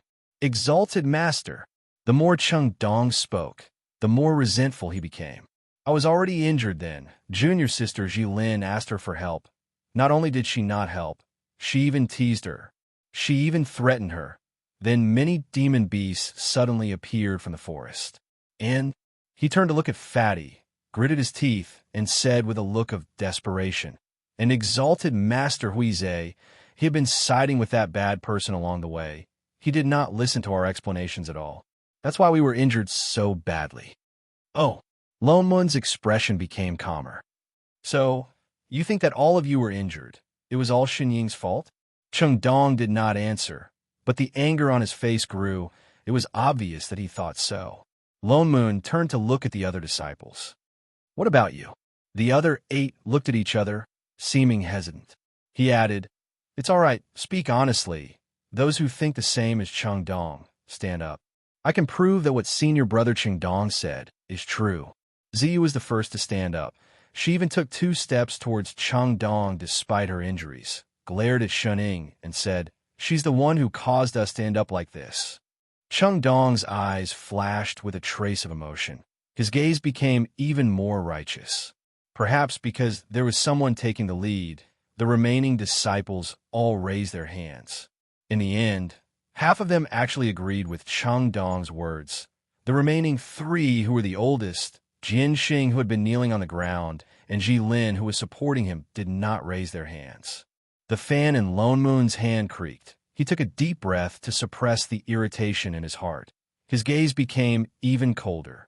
After a while, he looked at the remaining 5 and said, Why didn't you raise your hands? Do you think they're lying? The 3 were stunned, not knowing how to answer for a moment. After a while, it was Ji Lin who spoke, reporting to Exalted Master, I think. Sister Shun does not seem to be such a bad person, although previously. I believe she would not do such a thing to harm her fellow disciples and cause them to die. With that said, she looked hopefully at Shuning, who was completely out of the situation. There may be other reasons for this. Junior sister Jilin. Cheng Dong sighed, his eyes filled with heartache for her. She caused you to end up like this. Why are you still speaking up for her? The other people who raised their hands had the same expression, but their hatred for Shuning grew. Lone Moon scanned these people from head to toe. Suddenly, a smile appeared on his face. He asked, enunciating each word, Then, what do you think the punishment for such a serious crime should be? Everyone looked at each other for a while. In the end, it was Cheng Dong who said angrily, For a person like her, it wouldn't be too much even if her cultivation was crippled and she was expelled from the sect. The others nodded in agreement. All right. Lone Moon closed his eyes. He really could not continue asking. He directly stood up and said to Huize, Fatty, heal their injuries first. Yes, master. Fatty looked at everyone, shook his head, and sighed. Only then did he form a hand seal, and a large-scale rejuvenation array appeared beneath everyone's feet. Everyone who was originally in a sorry state felt their bodies relax, and the wounds on their bodies healed at a speed visible to the naked eye. In a short while, their external wounds were as good as new. Fatty took out another bottle of pills and handed it to the nearest disciple, asking him to distribute them to everyone. Eat this, and within 3 days, your meridians will recover. Everyone was overjoyed. They hurriedly distributed the pills and ate them. Indeed, the remaining internal injuries were greatly alleviated. They had already stood up and bowed in Lonemoon's direction. "Thank you, exalted Master Lonemoon. No need to thank me." Lonemoon smiled at them, but the smile did not reach his eyes at all. "Although your injuries have healed, let's talk about the punishment next." The few of them were stunned, especially the 4 who had just pointed out Shining. Their eyes all lit up. "As you wish," Lonemoon said word by word. "I will expel you from the sect. From today onwards, the 4 of you are no longer disciples of the sect." "What?" The 4 of them were shocked, thinking that they had heard wrongly. "Fatty," Lonemoon ordered directly, "cripple their cultivation and send them down the mountain." "Yes, master." "Wait," Chung Dong exclaimed, his eyes filled with fear and disbelief. "Why us? The one who did the wrong thing isn't." Before he could finish speaking, Lonemoon could not help but wave his hand. Instantly, a ray of sword chi flew towards him and hit his dantian. Chung Dong only felt a huge pain. All the spirit chi in his body dissipated. He cried out directly. "Ah!" He fell to the ground again and started rolling. "After cultivating for so many years, how did you cultivate such a group of idiots?" Lonemoon finally could not take it anymore. He slammed the table and stood up. He seemed to be so angry that his whole body was releasing cold air. In an instant, the table and chair beside him turned into ashes. Shining finally raised her head. "Father Nyo, the table is 100 spirit stones." "Shut up." "Oh." Lonemoon then turned his head and continued to rage.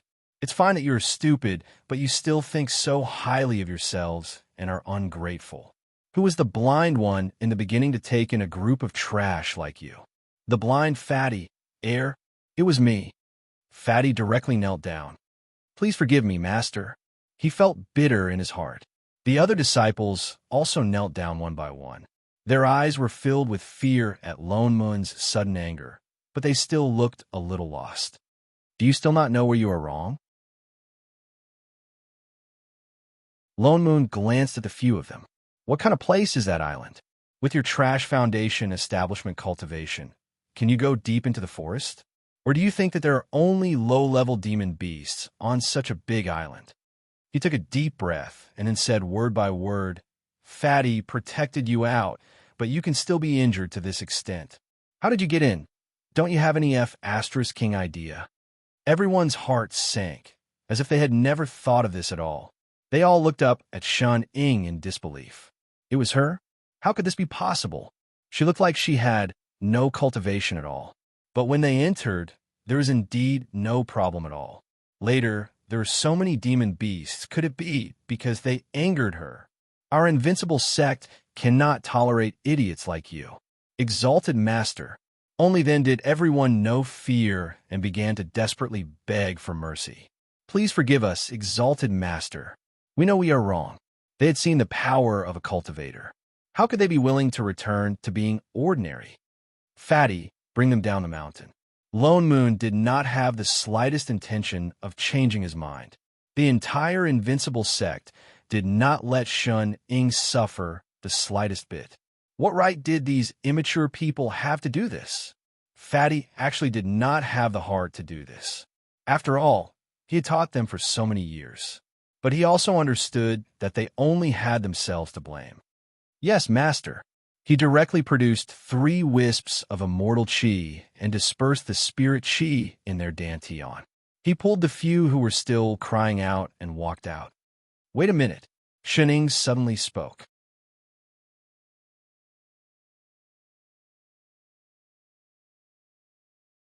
Chapter 519. Shining. Lonemoon glared at her. "Don't be so kind-hearted. Air, I just wanted to remind you that you missed one." Shining took a bite of her fruit, then turned to point at Ji Lin. Ji Lin paled instantly, her face full of disbelief.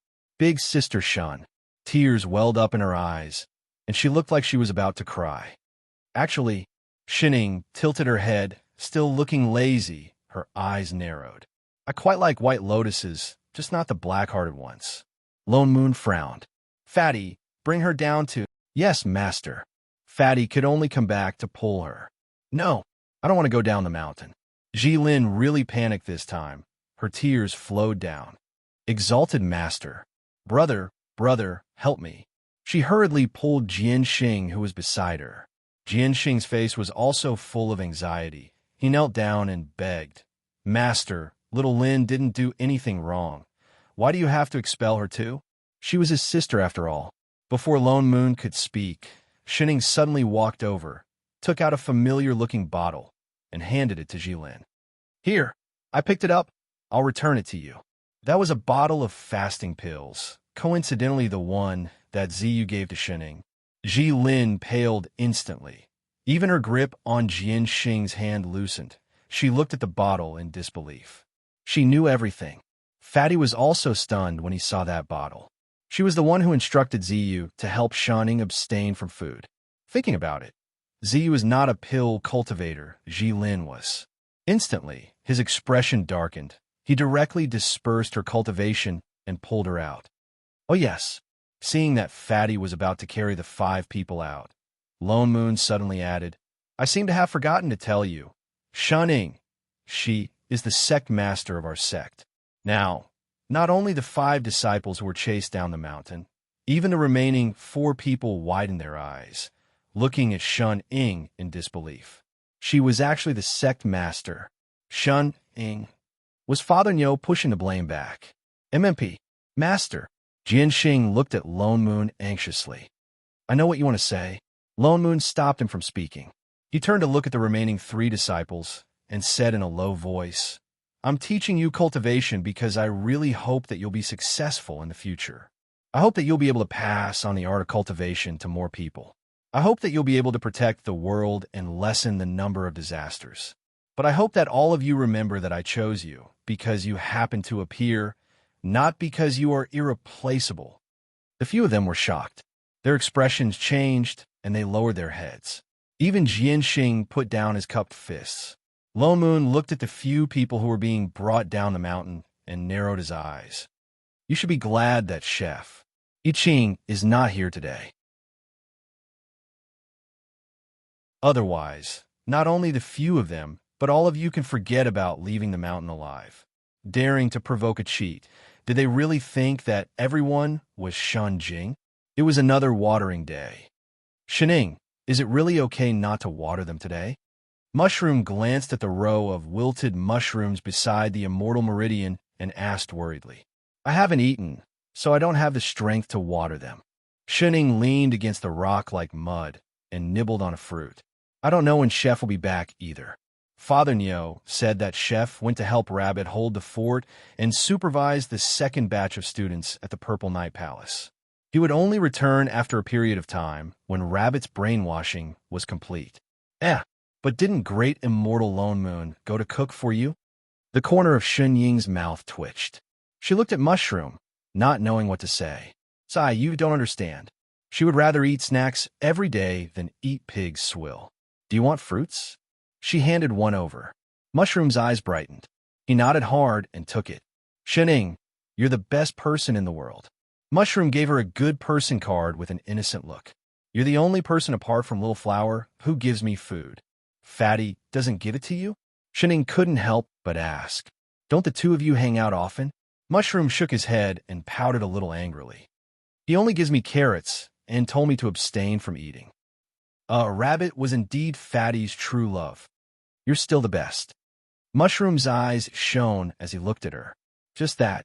Why are the fruits you gave me these few days all bitten? Shining stiffened. Don't mind such details. Oh. Mushroom didn't ask anymore. He thought for a while and added. Guize has been in a bad mood recently. He doesn't even accompany me to plant mushrooms anymore. I'm so bored by myself. What's wrong with him? Shining asked. He said he doesn't know how to teach disciples anymore. He's worried about what to do in the future. Oh, it's been so quiet here recently. Many people have disappeared. That little sister who gathered herbs last time is gone too. Mushroom said as he chewed on his fruit. You like her a lot? Shining turned around. She thought for a while before nodding. She's the only one who would talk to me out of those few people. I should like her, right? It frowned, as if he didn't understand. But Huize told me to stay away from her. I don't know why either. She's clearly gone. Why do you want me to stay away? Oh. Shining continued to nibble on her fruit. Oh, right, Shining. Mushroom tugged at her hand and pointed at the big tree in front. Do you owe that person a lot of fruits? Shining took a look and saw the person standing under the tree, looking straight at them. He looked familiar. It seemed to be the disciple with the natural sword embodiment that Father Nyo had been talking about all day and showing off in front of Chef. She had forgotten her name. Am I the kind of person who would owe a debt? A daughter's debt should be paid by the father. Even if someone owed someone, it should be Father Nyo. But he's been there watching us for 4 hours. I see. Shen Ying's eyes narrowed. Then let's go back and watch. She couldn't lose out. Sure. Pure Mushroom nodded vigorously. Hence, 2 pairs of eyes fixed on the person under the tree. As they stared, they didn't forget to nibble on their fruit. For a moment, the entire back mountain was filled with the sound of crunching. Jianxing stiffened for a moment. He held on for less than 10 seconds before shifting his gaze away awkwardly. Instantly, he felt that his actions were extremely stupid, but he also had an inexplicable feeling that he had lost. He coughed, frowned, and retracted his gaze. Then, with a cold expression, he walked over and stopped in front of the 2. He cupped his fists and bowed respectfully towards Shining. Greetings, Sect Master. His gaze swept past Mushroom at the side. Shen Ying answered lazily. He clenched his fists by his side and took a deep breath. Jianxing is here this time to ask for forgiveness from Sect Master on behalf of my sister.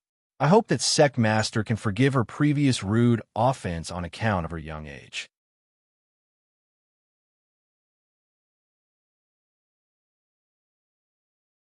Chapter 520. Shining glanced at him and still answered lazily.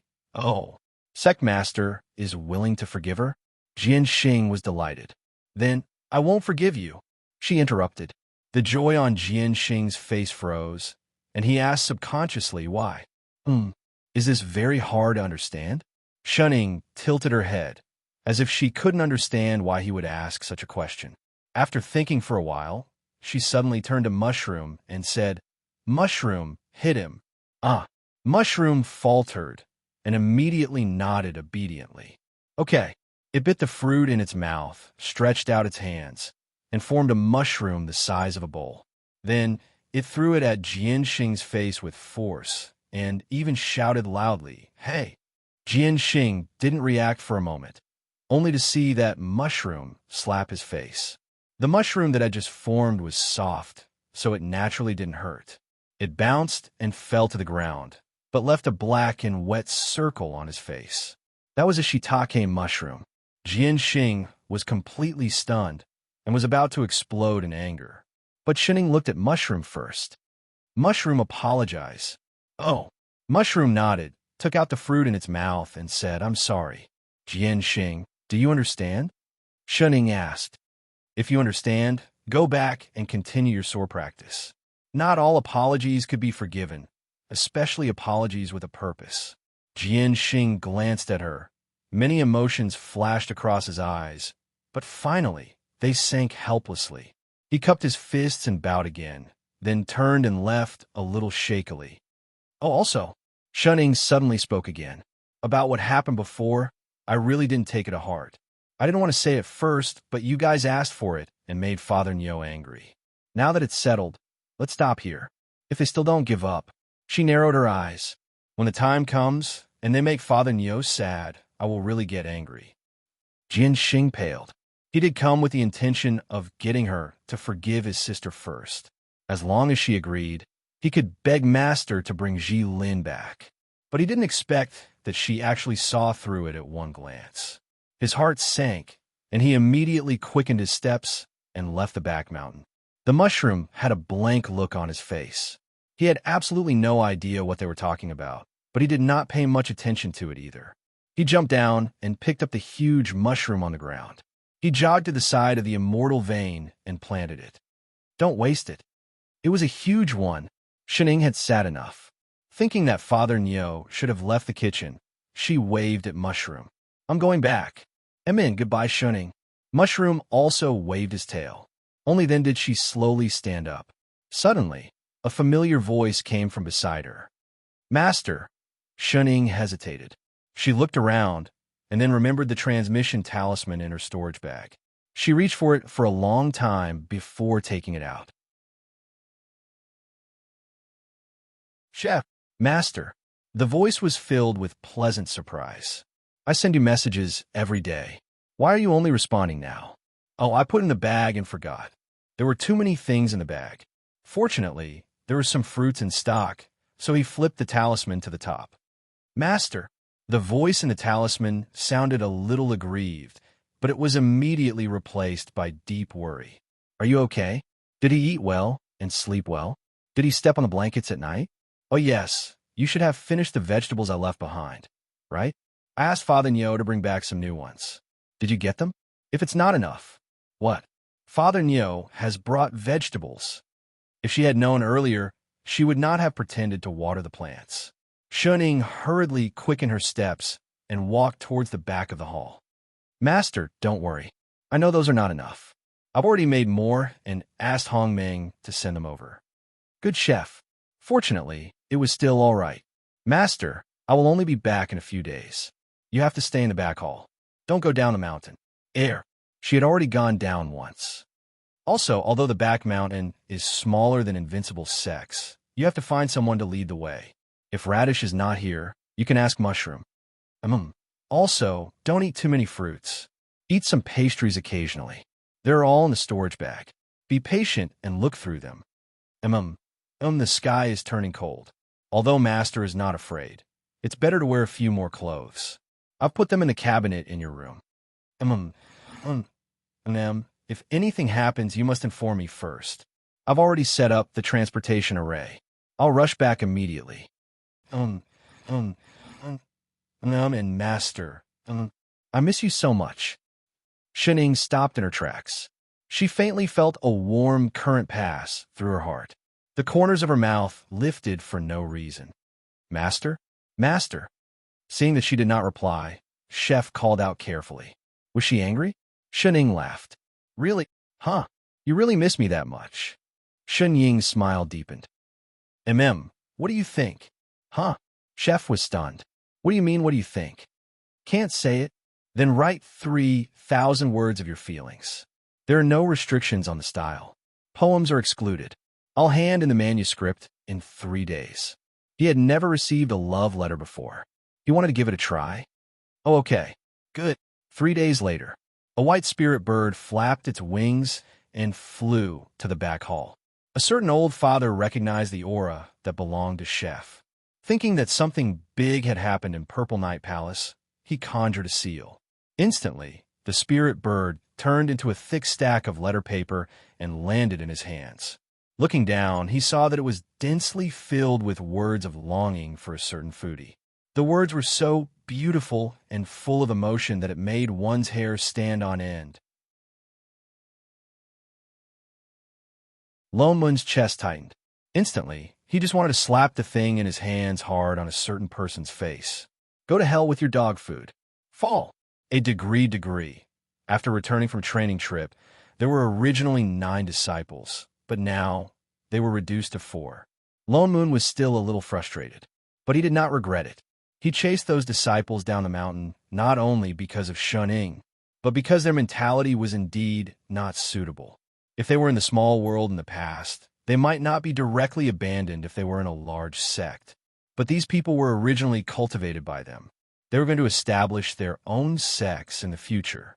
In other words, they would be the role models for all cultivators in this world in the future. But with their temperaments, who knew what kind of cultivators they would produce? Actually, he could also guess why they were like this. These people who were chased out were all about 10 years old when they first came up the mountain. They had never seen any big waves or experienced any big setbacks. Suddenly becoming cultivators above all living beings, they naturally thought that they were a cut above everyone else. They were too confident in their own identities. Even after Fatty had clearly reminded them, they still believed that Shan-Ing was just a mortal to be trifled with. If she was a mortal, she should be below them.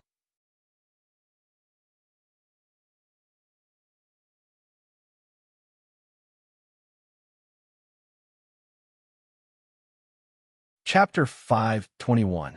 Shan-Ing had never shown her strength in front of them, and these disciples rarely saw her. But it was not that they could not see the importance that Fatty I Ching and himself placed on her. Those few older ones would still have some reservations. But they had never experienced this, so they trusted themselves more. They thought that after learning some abilities that surpassed mortals, they were different from the rest. They even formed the idea of the strong being respected in their minds, so they targeted her without any reservations. They even thought that even if they were wrong, he would not punish them because of a mortal. Such thinking was completely contrary to Lone Mun's original intention. Continuing to let them grow would only make them more arrogant and conceited.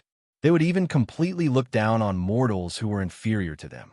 He wanted to find a bodyguard for the human race, not a group of people who would rule and trample on them. He could not help but think back to those people he had taught in the past. The reason why Invincible Sect did not go astray was because Yu Hong and the others were trampled by high-level cultivators in the beginning. They had seen the deepest darkness, so they knew that sunshine was not easy to come by. Fatty was imprisoned in Divine Imperial Sect for many years and knew the evil in people's hearts, so he cherished the good in the world even more.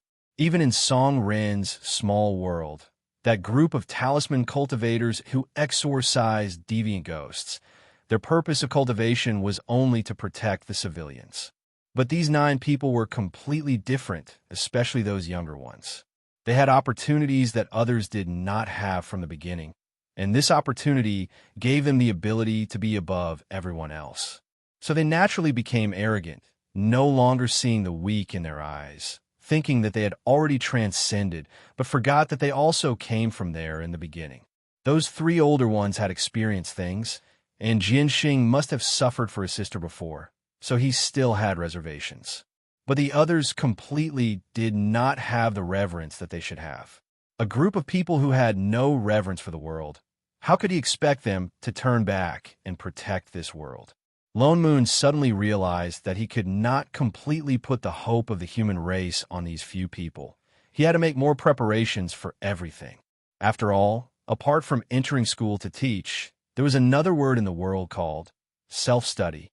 As long as there were learning materials, although there would be a difference with or without a teacher, the overall general direction should not be a problem, right? Like Chef, what was the difference if he had a master or not? He still had to rely on self-study. After Lone Moon thought it through, he asked Fatty to prepare many legacy jade slips. Thinking that most people still did not know how to use spiritual energy, he also prepared some books on drawing spiritual energy into the body. Of course, these were all copied by Fatty, who asked this world to not have a photocopier. He also instructed Fatty to forge a batch of spiritual weapons. After that, he started to wander around the continent of the human race like a bookseller, tossing a book here and a jade slip here and there. He even casually opened a few small mystic realms and threw some spirit plant seeds inside, letting them grow freely. Then he returned to Purple Night Palace and grabbed a few immortal meridians. He had to think of a way to dilute it, turn it into a spirit vein, and then return to the human continent to plant it everywhere. The entire continent was filled with spiritual chi. He even gritted his teeth and tossed the spirit artifacts and immortal artifacts he had collected from Fatty back then around, or set up some array formations to set the time for them to appear. Only then did he stop. He suddenly understood Lan Hua's feelings back then. The feeling of throwing treasures everywhere and not being able to take them back was too painful. Hence, he took out his account book and carefully recorded all the accounts on Hong Meng's head. Yes, it was finally not so painful. Hong Meng, who was passing carrots to Rabbit in Purple Night Palace, shivered. He kept feeling that something was missing. After doing all this, Lone Moon heaved a sigh of relief. He believed that in no time, there would be many cultivators appearing on this continent. Of course, he would also be more strict with the teaching of his disciples. After all, they were taught by famous teachers. It would be too embarrassing if they could not compare to those who were self-taught. Fortunately, there were only 4 people left. They were easy to teach. Jianxing was a sword cultivator. Lone Moon was busy, so he could only use the old method and throw him into the 10-level sword array. As for the remaining 3, they were all taught by Fatty. It was much easier than before. Pills, talismans, arrays, and artifacts all had their own strengths. Especially the oldest one. He was already in his 50s or 60s when he started cultivating. He had gone through a lot of hardships before he succeeded in foundation establishment. He was the last one among them to do so, but he was also the calmest one. Fatty was originally worried that he would give up due to his lifespan before he could cultivate to the end. He didn't expect him to actually persevere all the way. He was also a dual cultivator of talismans and arrays. Even though his cultivation fell behind the others in the beginning, he slowly became the most solid among the 3. He learned the most deeply and was the most hardworking. Occasionally, he would even give pointers to the other 2. Even Fatty couldn't help but pay more attention to him. Considering that they had already adapted to Spirit Chi, Lone Moon let mushrooms stop planting.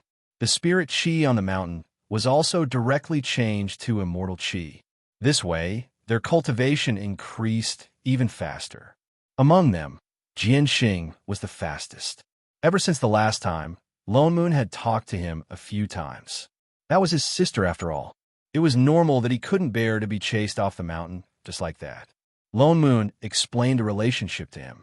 Seeing that he didn't have any resentment, he let him continue learning with ease.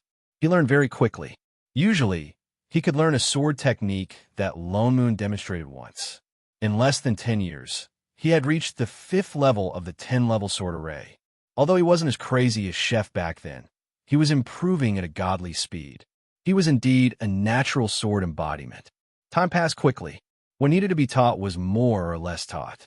Those that they couldn't learn in a short time were also remembered. Because the heavenly Tao of this world hadn't been born yet, there was no heavenly tribulation when their cultivation increased. It was just that once they reached the realm, they directly rose. The 3 that Fatty taught were already at core formation. Jianxing's cultivation was already at the nascent soul stage. Lone Moon felt that it was time for them to go down the mountain and really understand the dangers of this world. Considering the unpleasant experience of the previous experience, Lone Moon decided to bring them there personally. He also dragged Shunning along. Why me again? She was unhappy. Chef isn't back yet. Do you think you can survive staying in the sect alone? With no one cooking and watching over her, she would either get lost or starve to death. There was a high chance that it would be the former. Should she tell her that Chef would actually get the spirit bird to send food over every once in a while? Stop talking nonsense. Let's go. Lone Moon couldn't be bothered to explain to her. He directly pulled her down the mountain. Among the 4 disciples, 3 of them were Fatties. Fatty naturally followed along, bringing Mushroom along with him. With Fatty watching over him, Mushroom had been working hard in his cultivation these few years. He cultivated 1 tail into 5. Although he wasn't a big demon yet, he was no longer the little demon he used to be. Naturally, he also learned how to truly transform. He didn't need to drag his tail everywhere to plant mushrooms. Thus, what was originally a disciple experience became a trip for the whole sect.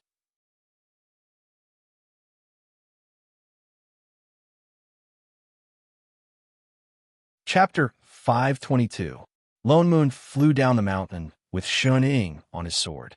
They walked towards the immortal ascension stone by the sea. It was densely pasted with slips of paper. Some were from a long time ago, while some were very new.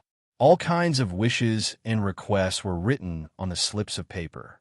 Ever since the last time they opened the mountain to recruit disciples, mortals would often come here. Some people started pasting all kinds of wishes on the stone, hoping that immortals could help them fulfill them. They had already used the immortal ascension stone as a divine stone. But among these slips of paper, there were also some requests for help, like demons causing trouble. When Lone Moon saw them, when he went out to spread his wealth, he would also solve them. Slowly, it became a custom. Those who really met with difficulties would come here from far away to seek help from immortals. To distinguish, the slips of paper would be marked in red.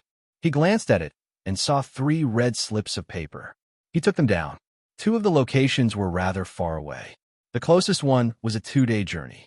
He glanced at it and decided to make a trip. So he handed the slip of paper in his hand to Jian Xing and said, "Let's go to the west, to this place called Xuhong City." "Yes, master." Jian Xing nodded and took it. He glanced at it and handed it to the other 3. Just as they were about to fly on their swords, a female voice suddenly sounded. "Brother." A woman who looked to be in her 30s ran over. She looked at Jian Xing in the middle with a look of surprise. She looked a little familiar, and she had cultivation, just as she was still in the Qi refinement realm. "Little Lin." Jian Xing was stunned. He blurted out, "Why are you here?" Fatty was shocked. This person was actually Ji Lin, Jian Xing's younger sister. It was just that her current appearance was no longer that of a young girl. She looked much older than Jian Xing. The joy on the woman's face faded and was replaced by worry. Tears even gathered in her eyes. "Brother, I've been waiting here all these years." She turned to look at Lone Moon and knelt down.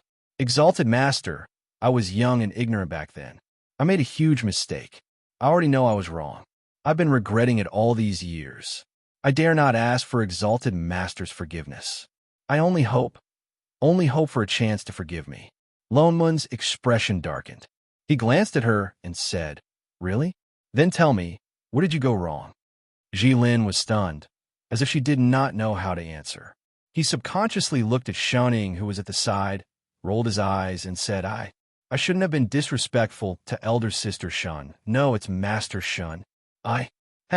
Before she could finish speaking, Lone Moon laughed coldly and said, "You don't even know what you did wrong, so how can you say that you did wrong?" If she really knew that she was in the wrong, she wouldn't have appeared here today, much less in such a weak state. Back then, Fatty had crippled their cultivation, but he hadn't harmed their foundations or caused them to lose their memories. If she worked hard enough, she would have long since regained her cultivation of a mere foundation establishment stage. However, she was still in the Qi refining stage. Lone Moon did not look at her again. He turned to the others and said, "Once you're ready, we can set off." With that said, he summoned his sword and pulled Shun Ing into the air. "Exalted Master." Ji Lin looked anxious. Seeing that no one was paying attention to her, she could only look at Jian Xing. "Brother." Jian Xing took a look at her, held it in, and turned to fly away on his sword. The others followed, but Mushroom took a look at her and called out softly, "Little sister Ji Lin."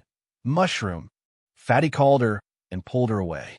Ji Lin still did not give up. She just followed behind them on her sword with a sad expression. Jian Xing turned back to take a look. A moment later, he turned back and continued to fly on his sword. "Do you think that I was too heartless to those disciples?" Lone Moon looked at Jian Xing and asked. Jian Xing was stunned. He shook his head and said, "No, they were the ones who made mistakes and let down Master's expectations. Now, they are just returning to their original position. It's just that." He could not help but look back again. Then he said seriously, "Ji Lin is my sister after all. Although I know that she can never return to the sect, I can't be completely heartless to her." He looked troubled, but there was no resentment in his eyes. It's good that you understand." Lone Moon nodded. This disciple could see clearly. There was no need for him to worry. Although she is no longer a disciple of the sect, there is no need to be too distant to her. It's good that you know your limits. "Yes, Master." Lone Moon did not continue speaking. He continued to fly towards his destination. Shening, who was behind him, suddenly turned half her body for behind Father Nyo and looked straight at Jian Xing. Jian Xing looked up subconsciously, only to see Shuning giving him a big smile. He was stunned for a moment. His face was blank, but strangely, he suddenly felt a little flustered. Lone Moon and his disciples flew for 2 days. They finally arrived at Xuhong City. This was a relatively large city in the west. The note described the strange things that had happened in the city recently. A few months ago, the people in the city seemed to have collectively contracted a strange disease. They would inexplicably fall into a deep sleep at night, and everyone would have nightmares. They would only wake up in the morning. The locals thought that there was a demon causing trouble. They went to the seaside to seek help from immortals. In order to avoid alerting the demon, they disguised themselves as a merchant team entering the city to buy goods. Lone Moon found an inn to stay in and let them ask around. The four of them inquired around the city seriously. They only returned after sunset. They began to exchange their findings. I heard that the people here fall asleep every midnight. It seems that the demon only appears at night. But there is no remnant demonic aura in the city. It seems that it is not a demon. The people in the West said that this has been happening for 5 or 6 months. Not only do people fall asleep at night, but there are also people who fall asleep mysteriously during the day. That's right.